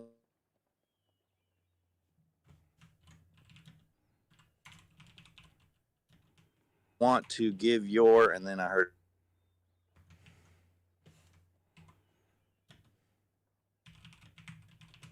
Yeah, nothing after that. just a second, guys. I want to try to see if I can get Jax to understand what I'm saying.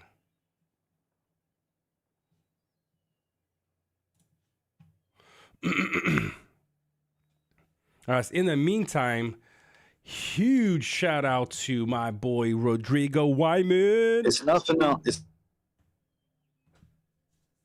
nothing on your end. It's just.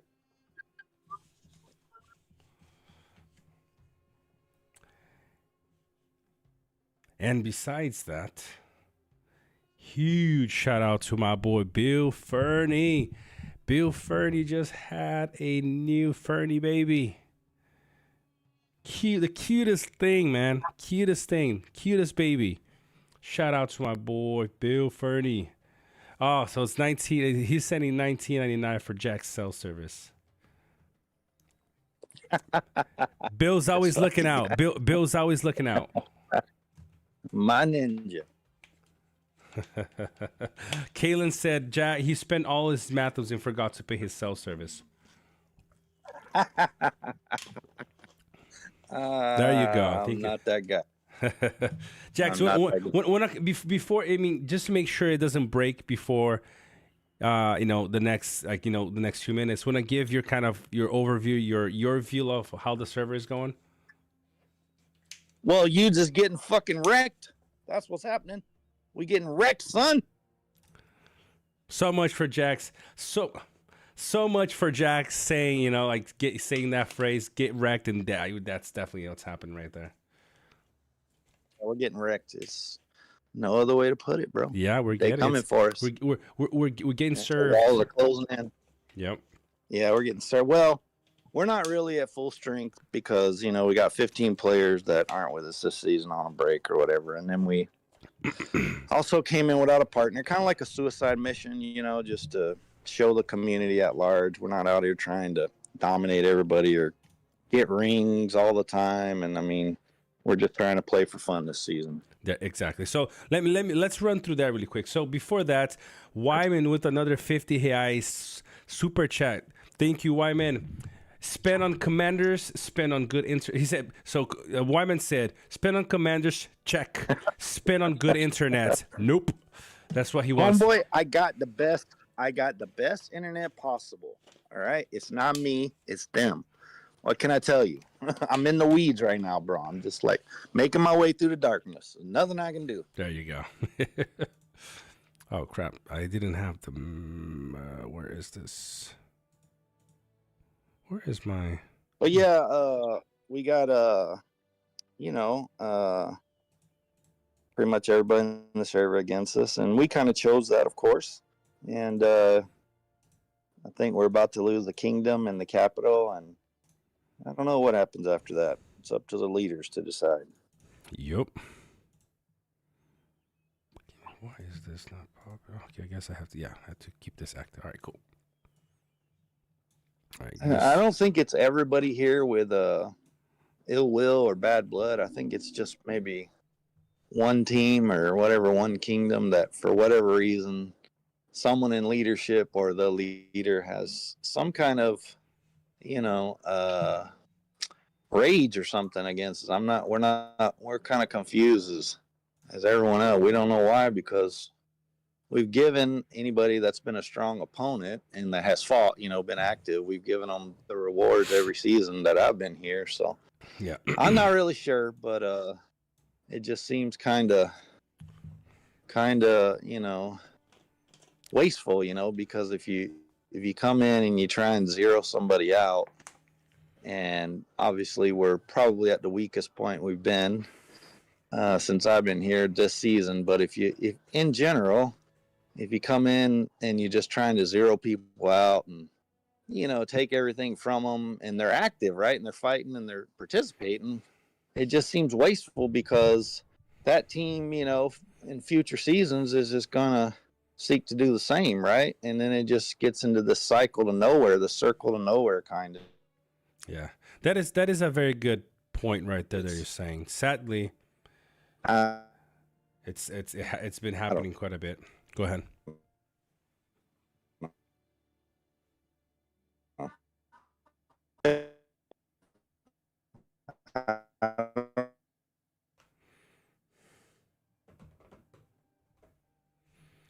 They're not the ones.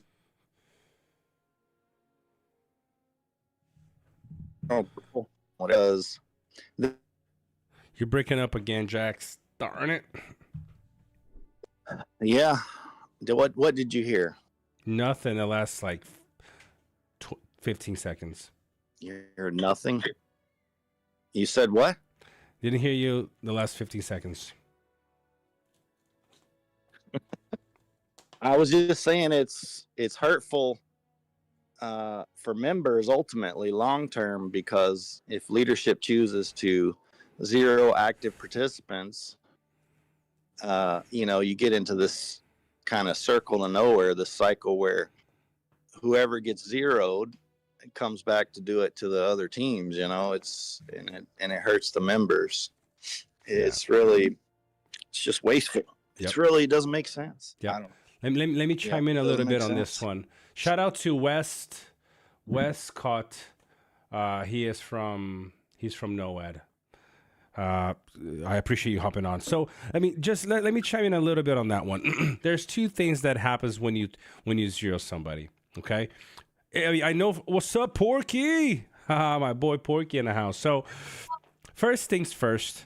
What happens? So let's look at the steps. So what usually happens, at least I know from this game. I don't know other games, but in this game is when a team. Look at that.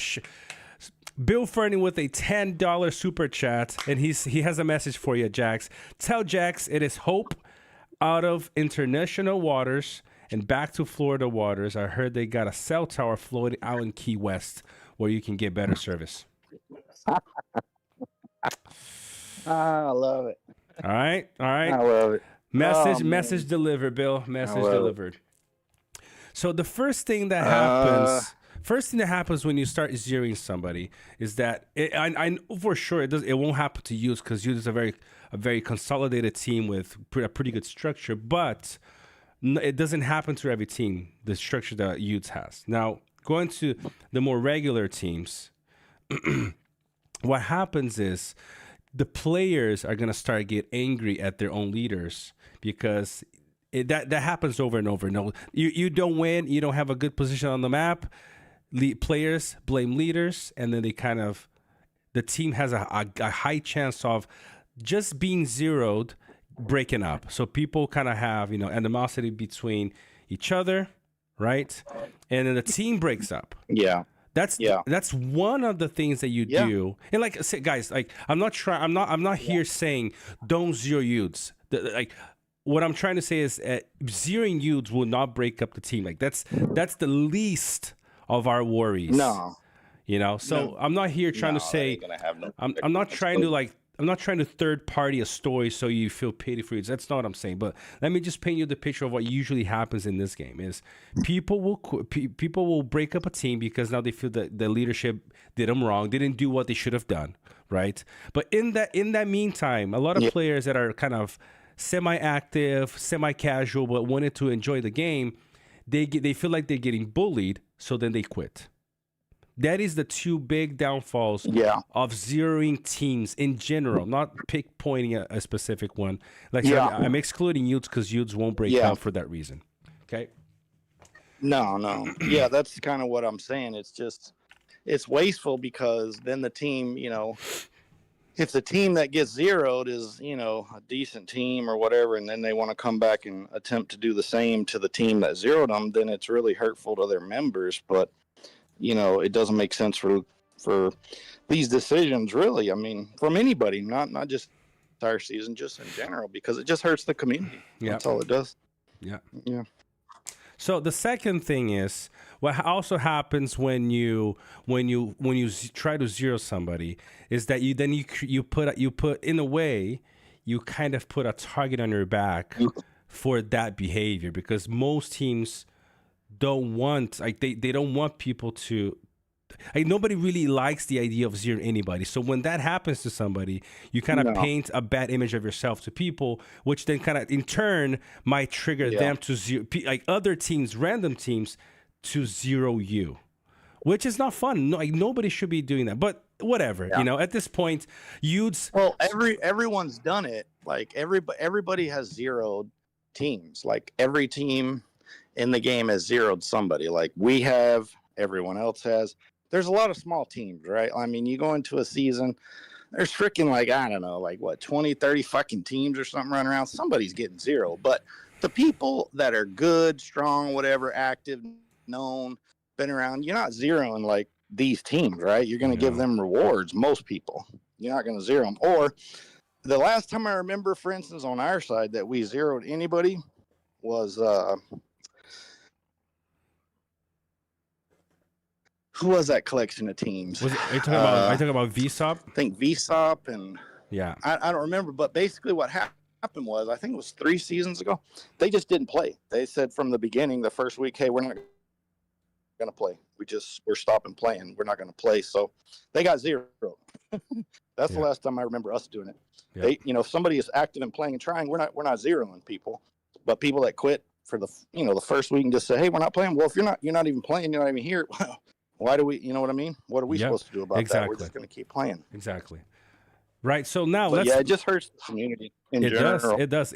Like, not even talking about us specifically. It does. But now I wanna answer the comment from Benham Dabestanizade. He said, we're not trying to make youths to break up. And he said another comment, we just wanted this as a reality check. We wanted this as a reality check. Now the question that I have is, like, what reality check? You know, because one thing that go ahead, Jax. I think he has a point, and this is the greater community as a whole speaking. You know, whenever you, and I said something to this effect, I don't know, I think last season or even before, I said, look, once you get so strong, the community comes for you. Anybody, us or anybody, it doesn't matter. It's just the way it is in any of these games. You put a target on your back for being so strong. Exactly. So then the community is going to organize against you. And in some rare cases, you're strong enough to, you know, fight through that, you know. But in most cases, you're not. You just, they're going to come for you. So I agree with him, you know. But the thing that I said earlier, and I want to be clear about, I'm not a leader. I don't speak for leaders and youths, or I'm just kind of a commentator, color commentator, and just kind of shooting from the hip personally, right? Yep. But we wanted that also. We wanted to come in and get wrecked. That's why we chose this type of season to come into. We came in without a full team. We came in without a partner. We came in with no ring aspirations. We wanted to get wrecked to show the community just what I said before, which is we're not out here trying to dominate the world or, you know, take rings every single season or anything like that. And this should hopefully show exactly that is the case. Yep. So just to answer the comment, which is fine, it's just I like what Vessi said earlier. People like to create narratives of what we think. In this case, right? He's like other teams saying we think this should happen to you. In this case, because we are a strong team. Now, if I understand that if youths usually comes into a server, bullies everybody, you know, does whatever they want, I can understand a team wanting to, other teams wanting to do that because, you know, players are toxic or players are just bad. Like, they're just bad, not bad people. They're just bad players in the game. I honestly don't think Utes treats rival teams with disrespect. Obviously, I'm a Utes player, so maybe I can. I'm speaking as a bias, but I often do a fairly decent job at bringing myself out of situations to look at things as a whole, and so I really don't understand. And I agree with Vesti here. It's like why do you think that you should think anything of a team because they're strong? To me, being very frank, this to me kind of shows that potentially people are kind of envious of the strength of a team. And so, like, they try to say, "Oh, you guys need to be humbled." Like, what do you mean humbled? A team is just playing really well. We don't treat people poorly.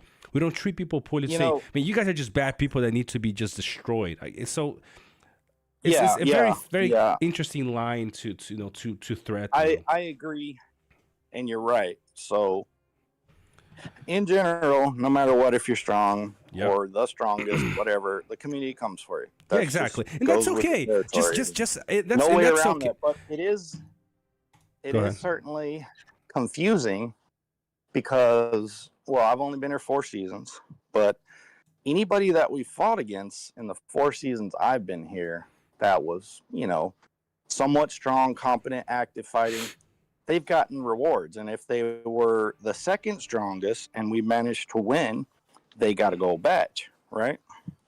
And that's anybody and everybody that was somewhat decent, strong, active, whatever. Now, is every single team going to be able to give every single other opponent team rewards every single season? Well, of course not. No one can do this. There's too many, right? So you reward the people. It's like a tier list. Whatever teams are the most worthy, the active, whatever, strong, known, reputation, it's in order. Whoever did the most in that season, they come in second, third, fourth, whatever, as far as rewards go. Not everyone gets rewards. That can't happen. There's not enough rewards, right? But it is kind of perplexing because I've only been here 4 seasons, but I've never seen us treat anyone badly.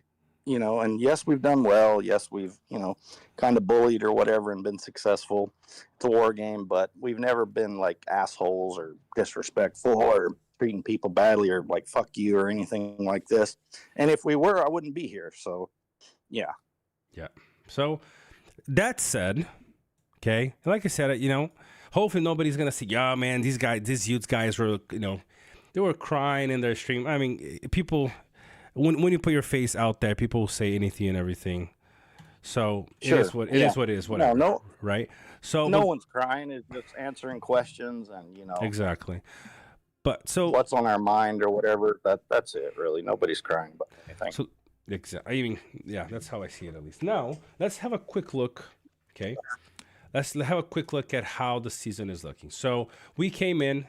So you can see this is where we spawn in the east. That's where we chose to spawn. Up until recently, we had all these lands here that you can see that are not connected, all the way up to Central Mirkwood, up here, Burskala, all the way up here, all the way to this pass here. All these were Yudes and Souls lands. All of these, okay, all the way from the east up to over here. Then you have these. Yeah, go ahead. We partnered with the other warband or whatever group that was in our region, which is Soul. They're like a free-to-play outfit or whatever. They were in our region, so we just naturally said, all right, we're going to, be together because we're both started in the same place. Yeah. So as you can see, we didn't come to this season with an ally, with a with a second team.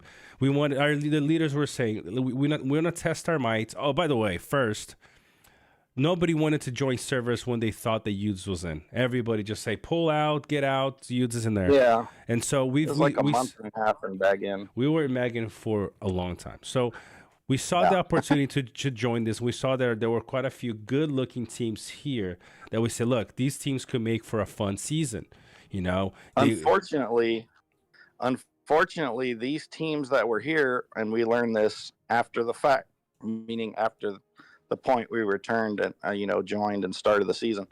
We learned that they had set up a prearranged competition server, so we were throwing off their pre-made mix. So that wasn't our intention to be like, exactly. oh, hey, Yeah, we found we out. didn't know that. Exactly. And, it's nobody's fault or whatever, but that's the way it worked out. Exactly. So. Just like Jack said, we didn't know.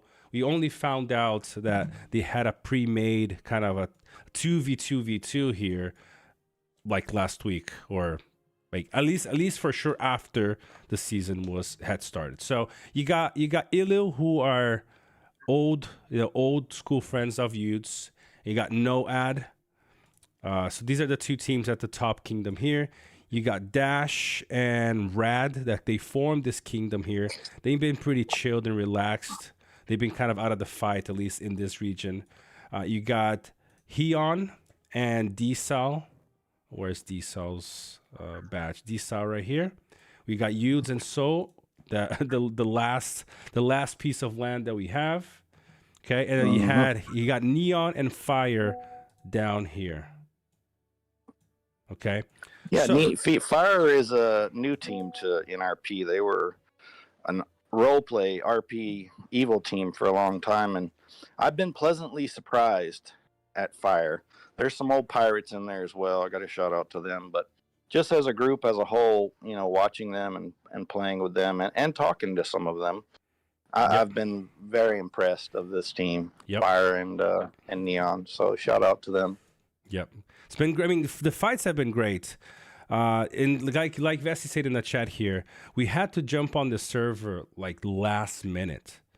We didn't register until like the last, I think, 30 minutes, like 5 minutes of registration closing. Because if anybody even hinted that we were here, a lot of teams would have most likely, would have likely jumped out. So we said we need to find a server that we can fight in, because we didn't want to go into a server that had, two teams and then basically be a dead season. So we got what we wished for.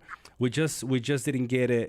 It's kind of a complicated situation because they had a pre-made, idea of having a little no ad here, fight against Dsal and Heon over here, and Fire and Neo. So it's gonna be a 2v2v2, and then out of nowhere they see that Utes came in. Now, one thing that it seems for sure, okay, is that at least from messages that I've received from not from Utes players, is that because and I saw this in multiple places, because we came into the server, although the funny thing is they some people kept saying, well, you guys ruined our server, our 2v2v2, like as if we knew that this was happening. It's like saying, hey, we're gonna have a party at our house, but you ruined it because you came over while we were here. Like, but we didn't know you guys were there.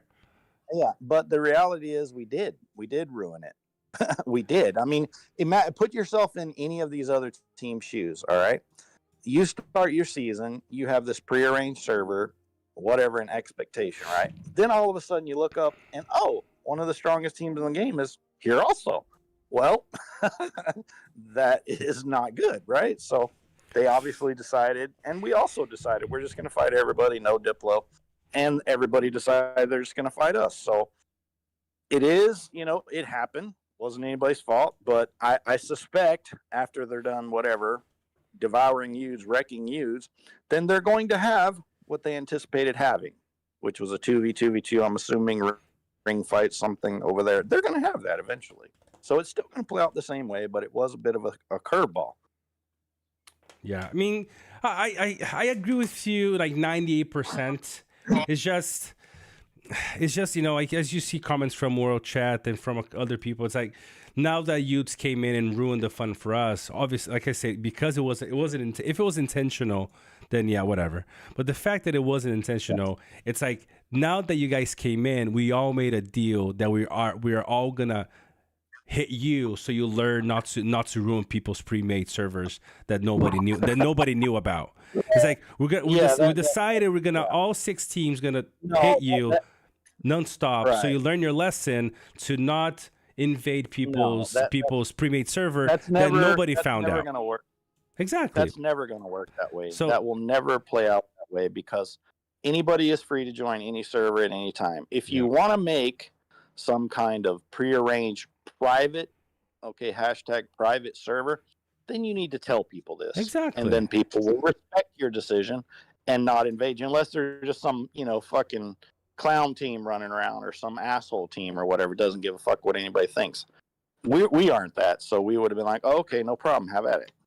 But Exactly. nobody knew that. But you're never going to have that without telling people you're having that, right? If you just go into any open server and say we're doing this and get mad at anybody else for joining, well, that's because you didn't tell anyone, everyone else not to. But Yep. yeah, I agree with you on that.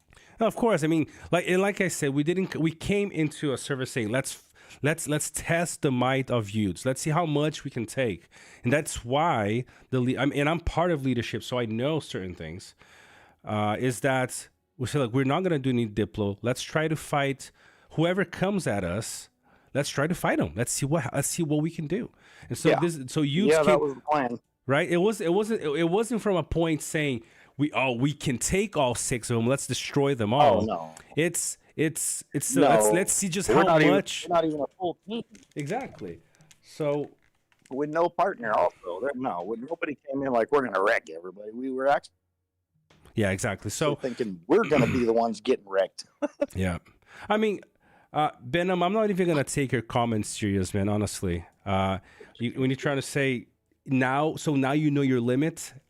I'm not even gonna feed this whole idea that you actually you are you're supposed to be somebody's teacher here, I guess, or you're supposed to be somebody's mentor. So Is that I can't see the comments, but who's saying this? it's a guy called named. Who's saying that? He said Benham Dabis Well, something. So first off, some of what you're saying, a portion of it is true, and naturally, whoever's the strongest, people are going to come at them, so it's expected. But what I'll say is, you can't really say, because remember, okay, you're talking about whatever team by team basis, right?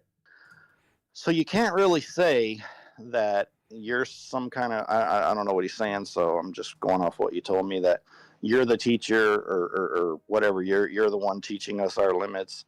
You can't really say that you are, because it's not you or even your team, right? Yeah. As far as teaching anybody anything, it's kind of a whole server deal versus one team. Exactly. Well, one exactly. in, we have a partner in Soul, obviously they are impactful to a certain degree, but they are free to play. We respect them and they're doing the best they can, and we appreciate that. But it's not really you just coming in and being like, okay, yeah, we stomped you out or whatever. And if you think that it is you as your team or even your kingdom is doing that to us, then you're welcome to set up another prearranged server where we go 2v2 straight up, heads up, fair fight, something like that. Your 2 versus our 2, and then we can find out what each other's limits are, is what I'd say. Exactly. Yeah. So, but that we get your point, Benham, to a certain degree, but it's it is what it is. So I did like what Vesti did say. He said we expected respect when we give it out, and I think that's the point we're trying to make here. So it's and yeah. He's right. So. He's right, because we have been extremely respectful, and I don't know for sure. I'm not a leader. I know people kind of throughout the community. The community's small, right? We're kind of, I see it as kind of one big dysfunctional family. Okay. That's what this community is. It's a small, we kind of all know each other. You never met, but you heard of them, right? We have been very, 4 years I've been here. Pretty much what I said before. Anybody that's been a strong second place, third place, whatever team, they've gotten their just reward. Yeah. every single time, and it's been a respectful, engagement every single time. The thing that's confusing is, hey, these all sure guys here being for sure, but I don't feel like we can sit here, me and you, and the leaders, and it's not the team's fault. So I think there's one or two people, certain leaderships here, that are kind of majority of the problem, or the majority. Man, you're breaking up again. Of the driving impetus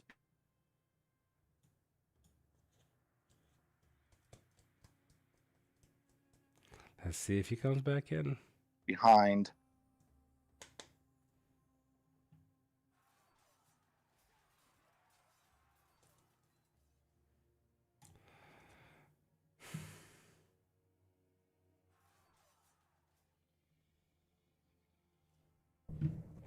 if you hear me talk. Yeah, I can hear you now. Can you hear me? Yeah, I can hear Hello. you now. I can hear you now. I can hear you now. Yep. Hello. Yep. Hello. Mic check. Hello. Yep. Talk. Yep. Hello. Can you hear? Hello. Can you Can you hear me? Yeah. Can you hear me? Yeah. Can you hear me? Yes. All right. Where did I break up at? No idea. You're talking about leaders were like 2 or 3 leaders, and then it start cutting off. Okay. So if I had to guess, like Vesey says, well, we expect respect. I believe we are getting respect from the majority of the people here, and we're also showing it, right, as we normally do. I believe there's a few people in leadership, maybe 1 or 2 teams, that are kind of the driving force behind this impetus for the server to play out the way it is, and it's unfortunate. Yeah, most likely. I don't, but it's not everybody is here just like, fuck you, you're gonna get wrecked, or no. That does not describe the whole server and the players that are here. Certainly not.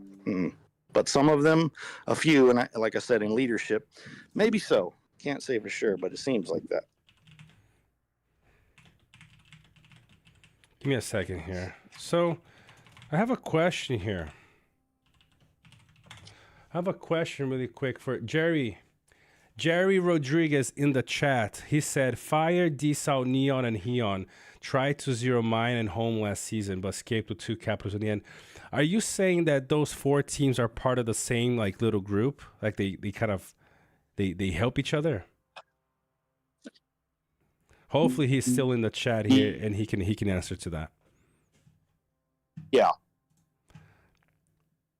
I think so. Because that's interesting. If those 4 teams are part of the same little coalition, how is Yep, they were all allies. Look at that. This is kind of interesting. I mean, it's kind of interesting that they okay, now this is interesting. Now they say that they wanted a 2v2v2, and yet Fire and Neon brings 4 teams. That's very interesting. Obviously, yeah. Biggie Smalls just said Fire is known for making mega alliance. They did it in RP as well. Okay, that's good to know.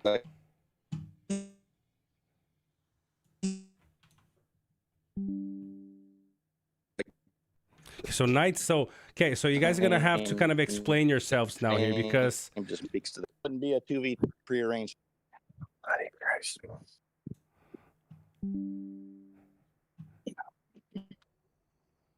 Okay, so there you go. So you guys are gonna have to explain yourselves here, because we got Night Slammer here.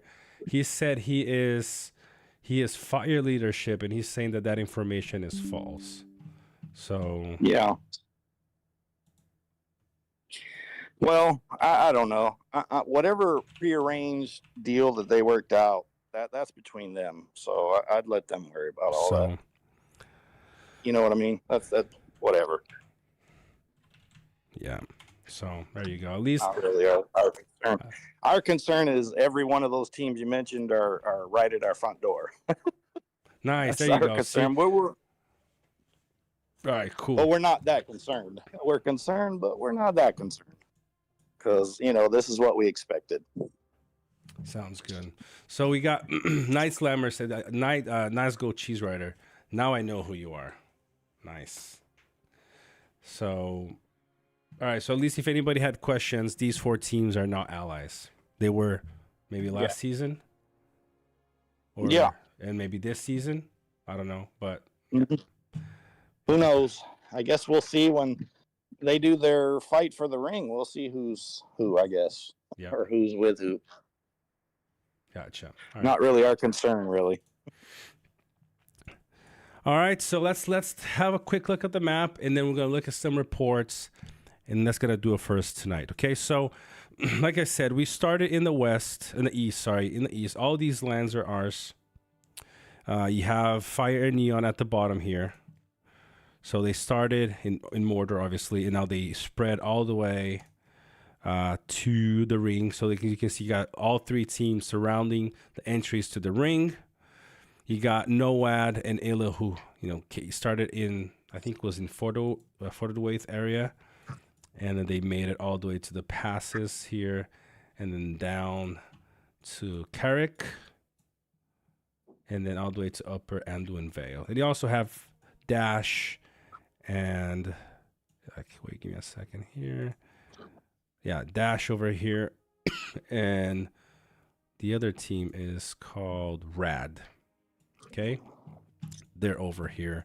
I guess then they're doing a little bit of fighting with Neon and Fire over here as well. Okay, interesting thing. A big hit for our team during the season was. Can you guys guess it? Can you guess it? Yes, it's that one. Omni, give me a second, bro. Give me just a second. I'll get to you. It was the snipe of this nasty pass right here. Okay. Oh yeah, that was definitely unfortunate. Yes, Asham Plains. Who was the guy that did that? I don't know. That might be one of the season moments at the season. Yeah. So if you do a season recap show, who knows? But if you do, that might be one of the nominees for it. Yeah. Once this pass opened on Monday. Yeah. Or last week. I can't remember now anymore. It's been too much, crazy fighting. We've let them, hit it. Fire and Neon hit it up until 150,000 siege was left, and then we started pounding on it. And somebody from Fire and Neon was able to snipe. Look, I mean, they were coming from all the way over here, and somehow they got the less hit on that pass. Yeah, that guy needs to get a medal for that, right? Yeah, whoever it was. It was nuts. That was nasty, because then he's probably some free to play or dolphin, I'll bet you. And you see the impact of one person, no matter how much he spent, what it could be, right? He needs to get a congrats to that guy, for definitely. That. Shout out to him.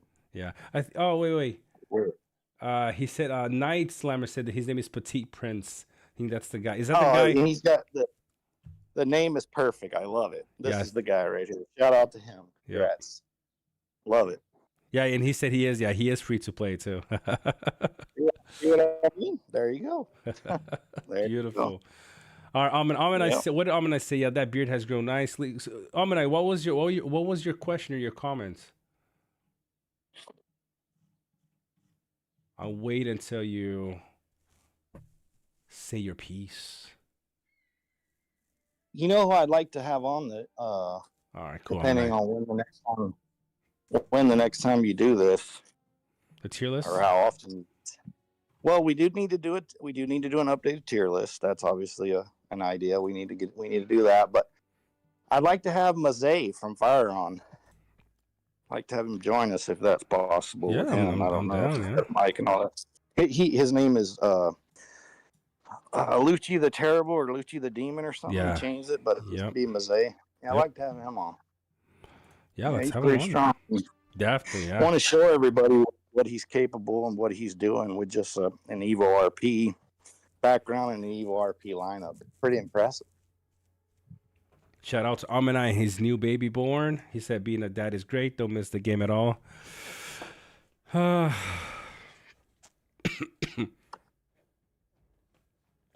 So Drake, man, of course I remember. What question is that? I'm still waiting for you to come back to the game, my friend. Or if you are, it's been a while since Who was that? just a friend from Mm. the game for in a while. Oh, okay. All right, so let's go back to the map here really quick.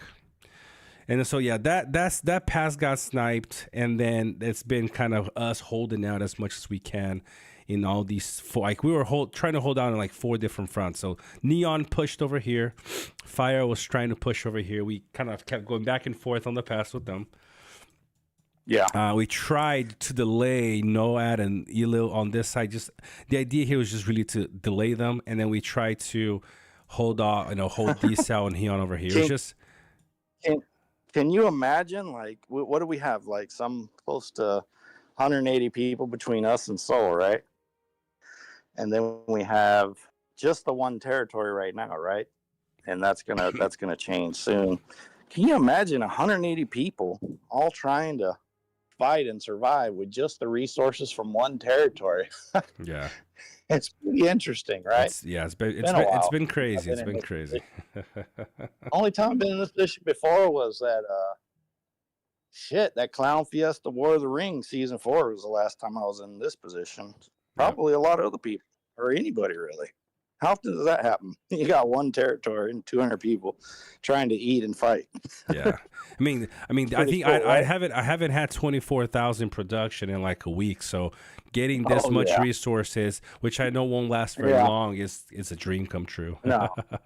Yeah, but it just shows you like what you're capable of, right? Yep. Kind of shows you, well, damn, if you got whatever 20,000 resources and you're still managing to do whatever you're doing, well, good for you, right? Yep. Oh man, it's been a struggle. So I'm like, yeah, let's test all these builds. Yeah, this ain't gonna be the season to test anything. Like fight to survive. Well, we're not gonna survive, so who knows what happens later in the season. Yeah. I mean, either way, it's been great. You know, we've been able to test ourselves, see our qualities, see our flaws, and just work it out. Yeah.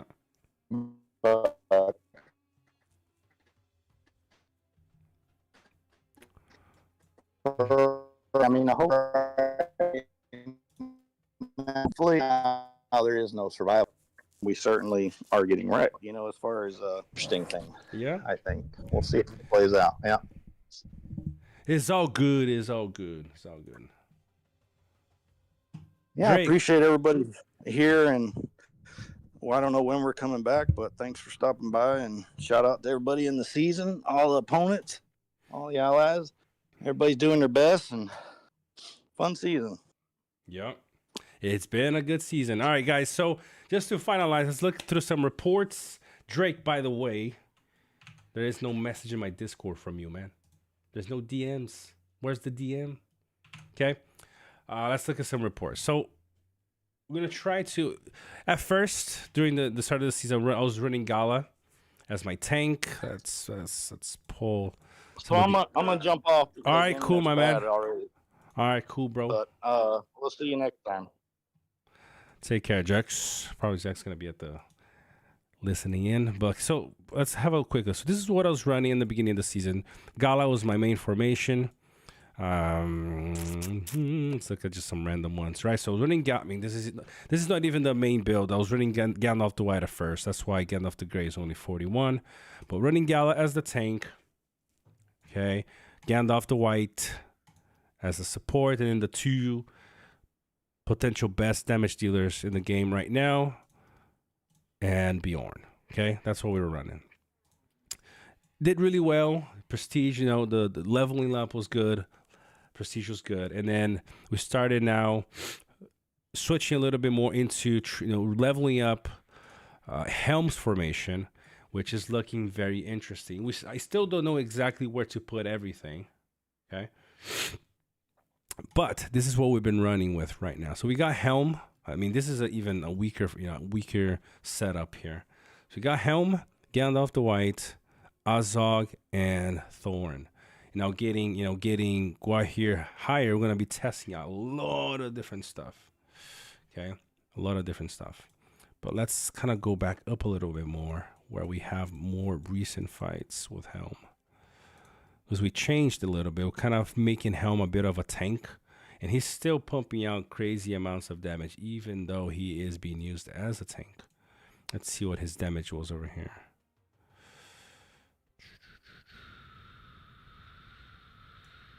Right, so his R4, I mean, only not pumping out that much, only 28k in this case. But running him as a tank, that's definitely, you know, not a bad trade. So this is the setup I have for Helm. He's running a bit of a mix of attack and defense. Got a player. I'm getting some hammers from Merit, so I want to be playing around with the gear later to fully optimize this build. Okay, so but 170 for the first few rounds, 173 defense on the Swans and 174 of attack. Doing decently. Although I kind of like. My hunch is gonna be that maybe having Gandalf as the tank might be a long-term better solution potentially. Okay, then Azog. I mean, running the meta build. Okay, for damage. Just a little bit more, and I get the minus 10 defense here. Okay, Azog running a bit more of. Like I said, I need Hammer to really work out. Azog, but I'm gonna drop down a little bit on the attack and pump a little bit more of the defense here. And Thorn is a little bit more, he's basically pretty well balanced, although I kind of want him to have, you know, closer to 180 each. Gotta find a way to get to that 180 each. Okay, but it's doing really extremely well. And you can. This guy, Omer, has a pretty nice setup. Doesn't Omer? I thought Omer had Elmer. Yep. Okay. 94k on Thorn. This with him and Gwaihir can, and Helm. I can see a nice synergy right there. Okay, so I lost this straight with Omer. What is he running? The same thing. So. See, I'm not too keen yet on him being the tank. I think he's gonna do a lot better as a damage support damage, and him more as the tank. Let's see here. Look at the chat really quick.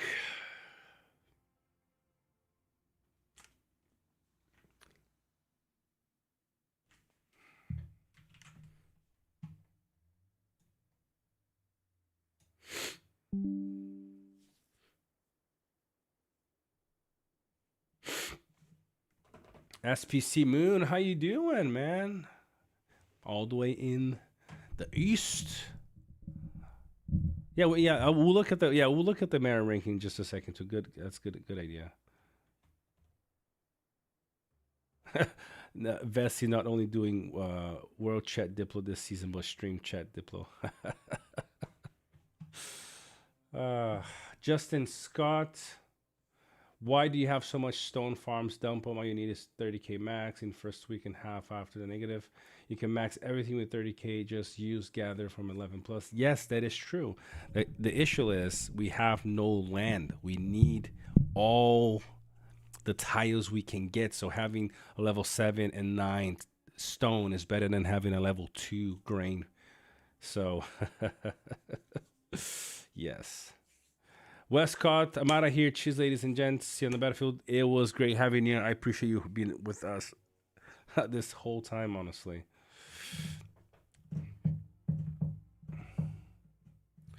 Azog is blue because that's his Z1 skin. Zeroing a faction 6v1 at Speakweek Gaming. Generally, it's disrespect to zero a major faction. It's 12v1. Night. Gotta spread the void propaganda to make it more trustworthy. You guys were saying at the start if you were beating Yudes 1-1.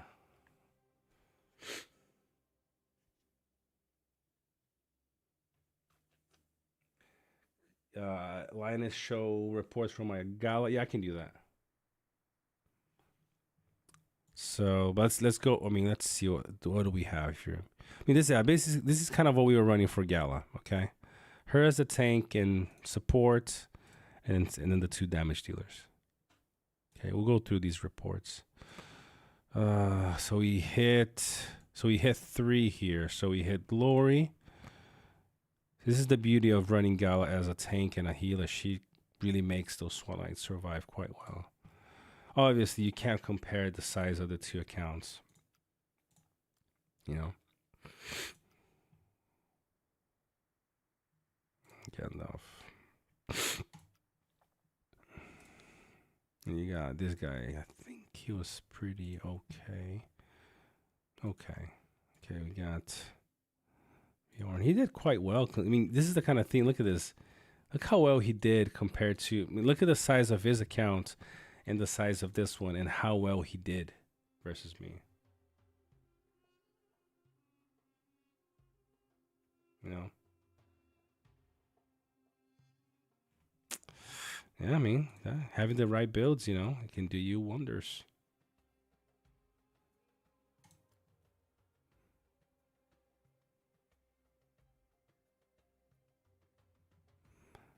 So look at that. Okay. 42,000. Him as the tank. Yeah, you obviously I have to have a better damage dealing cavalry unit here in order to do the damage that I want, or else might as well just run Swan Knights. Not a bad trade considering he basically is countering everything. I mean, I counter him here, but then he counters me there. Yeah, it looks solid.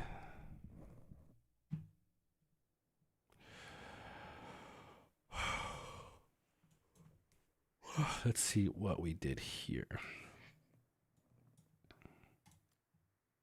Very nice hit from this guy right here on us. Look at that. Couldn't. I mean, I think this is the report I say. I started this because I gotta study how is it that I only did this much damage to his formation. Like, there's no way. It has to be there has to be, you know, stun or madness or something. Because no way I was full, you know, doing only 60,000 damage. I'm gonna have to look into that later.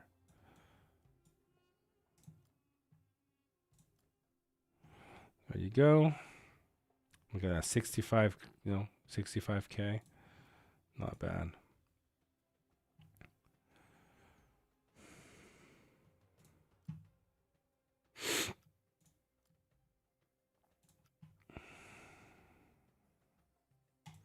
And we're not even running the best units on the formation. You know, we're just trying to run the cheaper, most viable, like the best, most viable units for the, you know, for the resources that we have. And now we changed from Gala to Sauron to see, kind of compare the 2, you know, see what the difference between both. Although I personally like Galadriel as my tank.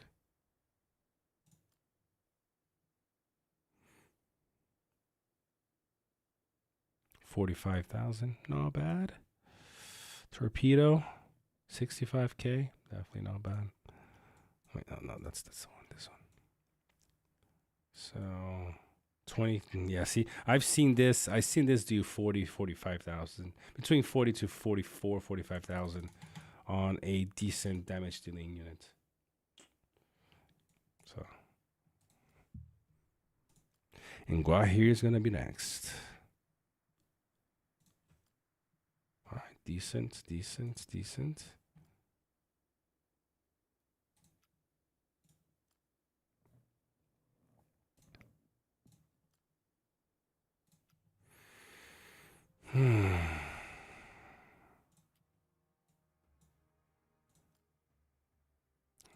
is nice. Hitting 3 and staying alive is beautiful. And when you're, you know, when your numbers are less than the enemy, this is like the best support you can give to your team, being able to hit a stack of 3 and then, you know, still be alive to recall and, you know, bring out. This is a big hit. Look at all those large units. Oof, that is nice.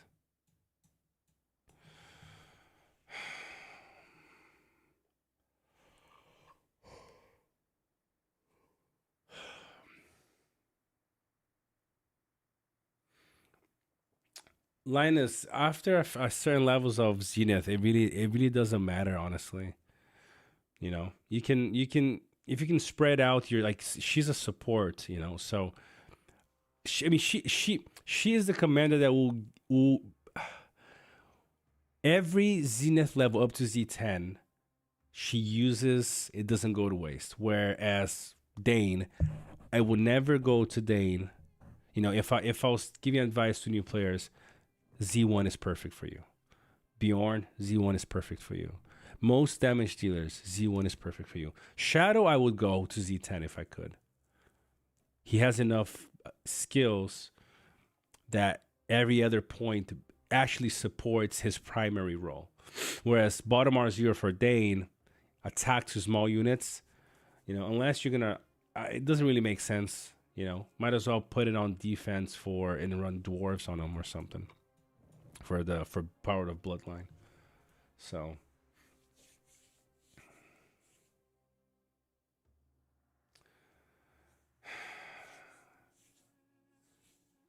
J Pinsky, thanks for the stream, fella. Hope to catch you in the next stream. Time for dinner. Take care, brother. I'm gonna be hopping off in just a little bit too. Gonna go over some more reports. I appreciate you being on though. Show us Yude's players comms, please. I'll show a couple. This game is relative. If you don't have a competitive enemy, you should just farm, do boring PvP. Think carefully about whether the goal of the game is boring victory in 3D war. I think respect for the opponent is essential in this situation. Ghost, this is not my OG account, no. My previous one.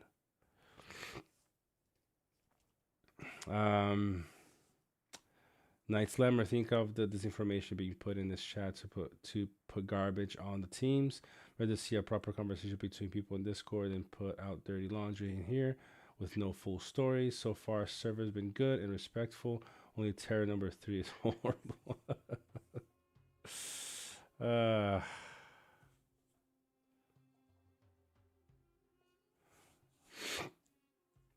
Let's see.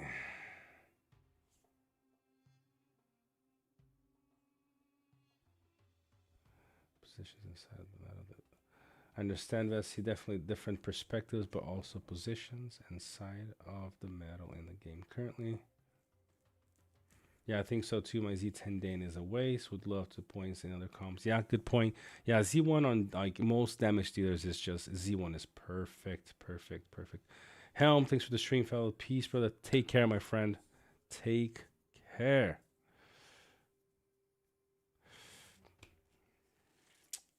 Signing off. Alana, take care to you as well.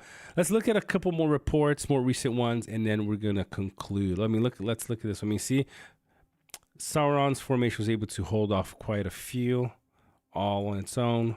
So MCU 94. Let's see what they look like. R12 Legolas, R12 Galadriel. Not bad respect levels. Just wonder if this is his main formation or not. It'll be interesting to know.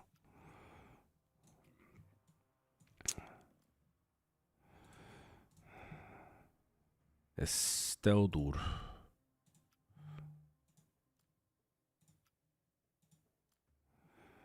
Yeah, having a formation like mine here helps support in situations where you need to hit multiple commanders at once. Helps survive quite a bit. Gravewalker. 163 damage from the Yarn. That's crazy. And I hit the cape, trying to remove his flyer formation. And we did really, really well here. 8.4 thousand merit, almost 100k in experience, but didn't quite survive. If it was Gandalf the White here, we would have been able to remove him. But then, we had basically the same number. I have less troops than he does, but then I had lost both my supports, so I couldn't hold on, and I lost the final piece of the battle here.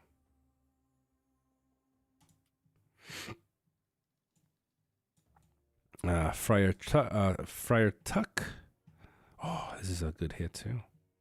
188 from Bjorn. Whew, baby.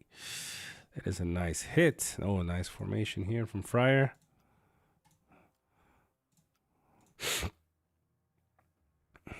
Okay. Mordecai. Like this guy. Versus these guys was a nice hit. So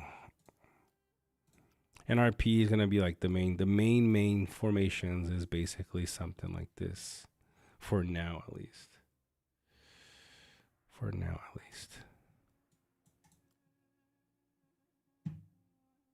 Shadow.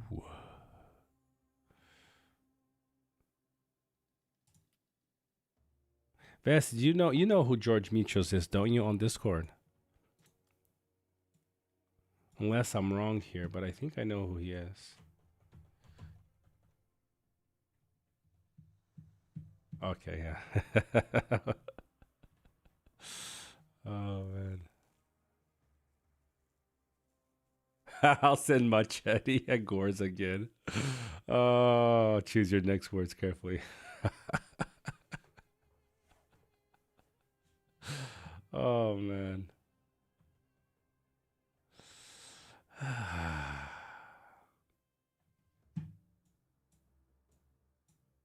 I hit glowing. Let's see what happened here.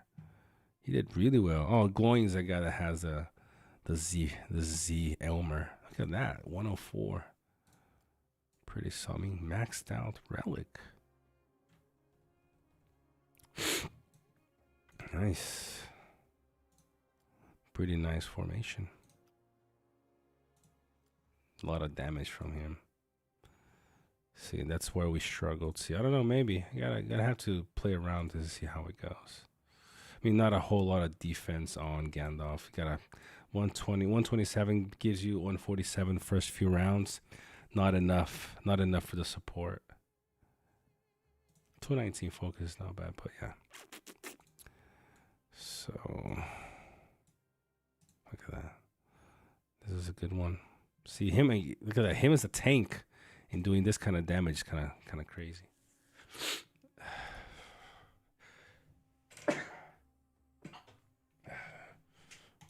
Well, that's the one we just saw. Cass. Look at that, 71k as a tank. Not bad, is it? Thank you, Knight.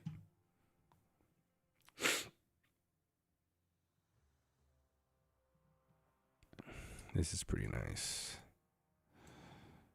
Alfonso D didn't have full units or full.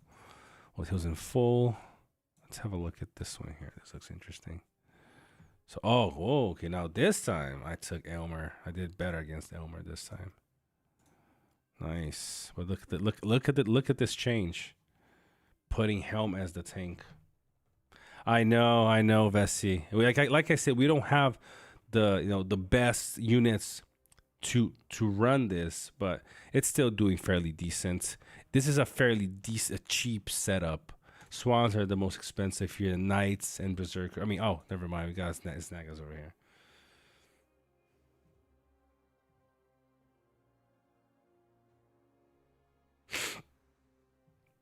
Yep, with Vanguards, definitely.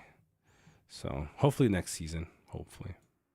Didn't do too bad though. Hitting 2-2 and then losing, dying to the second one, but doing this much damage, really solid. River of Blood, Choco did quite well here.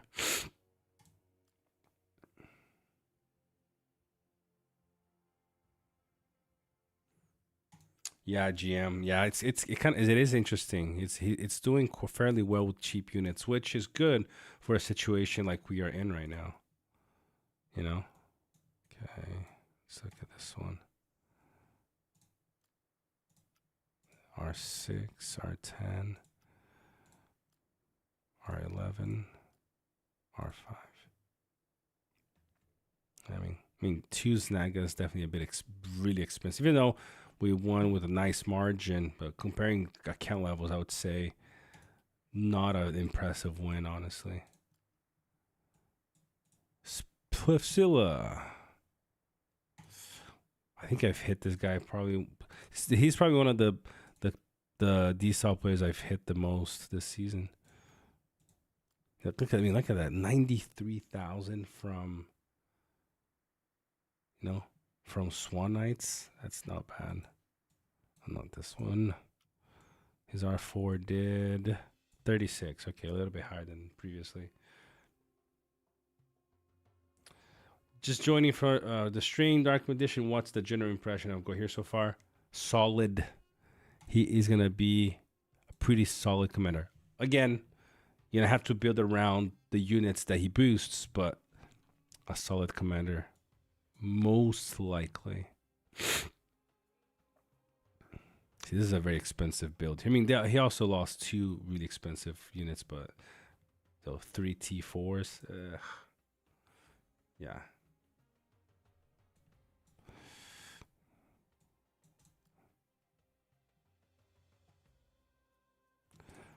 Nice. Let's see who else. Do we have any? Oh, here. This is a good guy to hit. Gwaihir. Unless I'm mistaken, he has a pretty. Yeah, he has a hefty one. I think his Z13. Yeah, Z13 Gandalf the White. And then R11. Okay. Pretty solid formation though. And 86K. I'm loving him. I keep clicking the wrong one. 30,000. But you can see this number basically double if you. And this is the last one that we did. So we hit here with Sauron, and then here again. Oh, wait.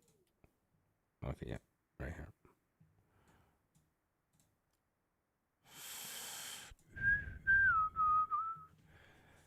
In RP, he's going to be gray paired with Bjornings, Aragorn, King of Man, Helm, and then possibly Thorn and Isildur. Yeah. They all, yes, huge. Beautiful synergy between all those. It's going to be fun seeing Gwaihir being played. He's going to be a pretty nice commander. For whoever plays, you know. For whoever plays troop buffers. And I honestly don't think it's going to be an expensive one. Turgon just said, my kid just sang me his ABCs all on his own for the first time. Huge shout out to little Turgon Jr. Gia. Congrats, man. Fellowship and I were speculating, think something like Azog, Witch King, Gwaihir, and Sauron could be a great with full war chariots. GM, something that needs full chariots is not really viable. Vessi's build is more legit. War chariots are one, but something better for damage would be hill trolls. It'd be interesting to play with hill trolls. I remember Malice. Shout out to Malice, one of my oldest teammates. He is in lame, still in lame. After they moved on, they've been there forever. He loves using hill trolls. Probably one of the few players that uses them actively. So we shall be testing for you guys very soon. Very soon. All right. I mean, let's see. Do we have a couple reports from you? Let's see here. We will close with that. All right. We got Dada hitting Hawkless. Let's see what Dada has. R9 Bjorn. R7 Gandalf the White, R11 Dane, and a Z1 Sauron. Okay. R12. Interesting. Almost no defense on this. Interesting choice. Bad Boy Shadow doing 128.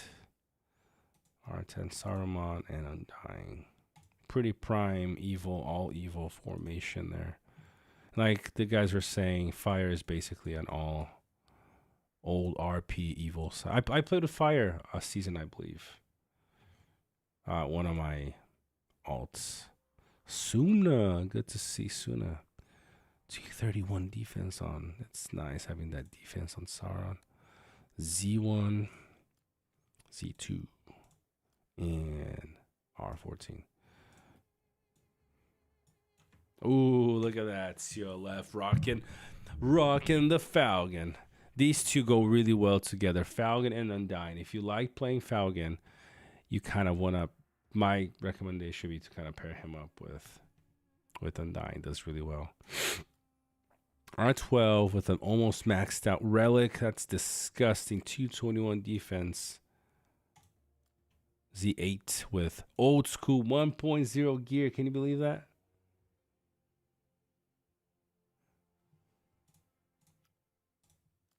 Z7 Bard with a focus chest. Z 1.0. And a Z8 with a, look at this, with a, I thought it was going to be Frenzy. Oh, it is kind of a Frenzy. Look at that. Classic Accelerate Reckoning. Man, are you nuts? So, yeah, CLF was very, very smart. He kept a lot of his 1.0 gear. Ooh, look at that. Look at that Vessi hitting 4. Shall we expose Vessi? So Vessi's running his Z7 Galadriel, 183 of defense. That's pretty high. Solid. Z7 Gandalf the White with 229 and a little bit of a defense there too. So 229 focus, that's pretty high. Still focusing on that. Z1 he got his to Z1. 239, that's pretty solid too. And his Z4 Bjorn with old school 1.0 gear. Nice. He hit 3. So Spyro the Dragon. Ooh, look at this 1.0 tactical maneuver. That's pretty cool. That's a nice. That is a beautiful piece of gear to have kept. I wish I'd have kept this right here. This is big. This is huge right here for a tank. Command and that defense. It's pretty good. Oh, look at that. Spyro's kept a lot of his 1.0 gear. 291 focus. Wow. Could have easily had hits over 300 on this one. If, oh man, he didn't get any focus on him. Could have probably be the first Gandalf the White to cross to, to 300 focus that I've seen at least. Man, this guy's kept a lot of his 1.0 gear too.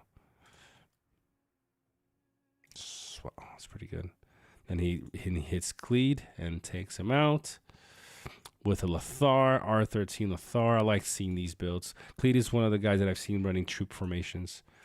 Look at that. Azog with his R10 Azog and Undying.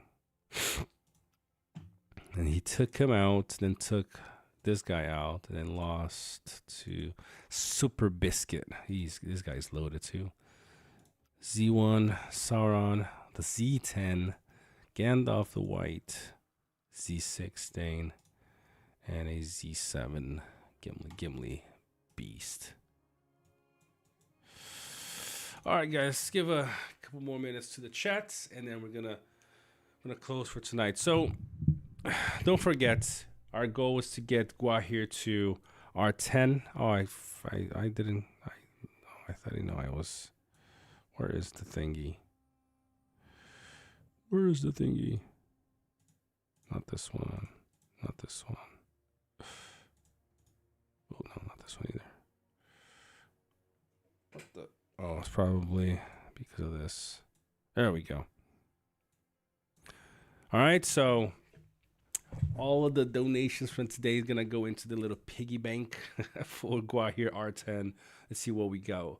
We go like 50, 60. Oh, we got 70 pounds, or getting really close to 100. That means we can get a 24,000 gem pack, which is gonna give us a little bit more of Gwaihir respect. So now I'm thinking here, maybe we wait until the dedicated Gwaihir chest. Hopefully there's something still in the season. If not, we might have to see what we're going to do. Maybe we pack everything into bag end and just do a big pull once we get to bag end. But the goal is to get Gwaihir to R10. And then the next goal is getting him to Z1. That's gonna be the end goal for Gwaihir. All right. I really want to, over this 4-day, at least here in the UK where I live, we get Friday off and then Monday off. It's the holiday. Okay. Not at this anti-elf stream. I wanna do another live stream before the weekend is over. So you guys look out for that. Like I said earlier, I really enjoy. I mean, it's fun. There's 60 of us here, guys. It's been a while since we had 60 people watching a Rise to War stream. We had 70 some about an hour ago. So it's awesome having you guys all come together.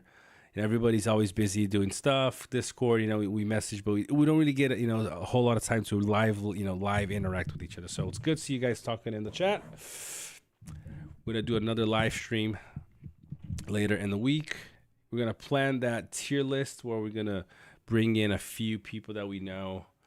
Kind of they study things related to the game, so we want to get their feedback and build one a little bit more organized this time. Last time was a little bit hectic, and so this time we're gonna be a lot more structured in in how we do this. Do the tier list. Ooh, we just hit, wow, I appreciate it, guys. We just hit 5,100 subscribers. Think about it. This is all Rise to War. Basically, only really done Rise to War videos up to this point. We just hit 5,100 subscribers. So if you're still here and you haven't yet subscribed, make sure to give that support by subscribing, by hitting the like, and then also being back in the next ones. So it's been fun. It's almost 1 a.m. for me, and I wake up in 4 hours to go to the gym. On that note, don't forget, guys, to take care of yourselves, ladies and boys, gents, lads, mates. So many different words for the same thing. Don't forget to try to sleep well, eat well, and go exercise. You gotta take care of yourself because nobody else is gonna do it for you. Let's see what the final. Your guys' final. I see some gala. I see some gala hating over here. Let's see what's going on here. Expose Vessi.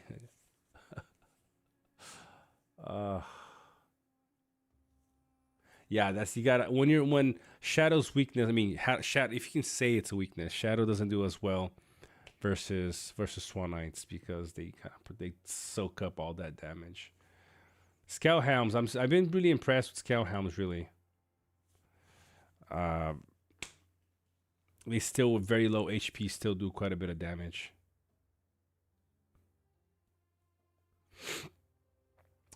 All right, guys.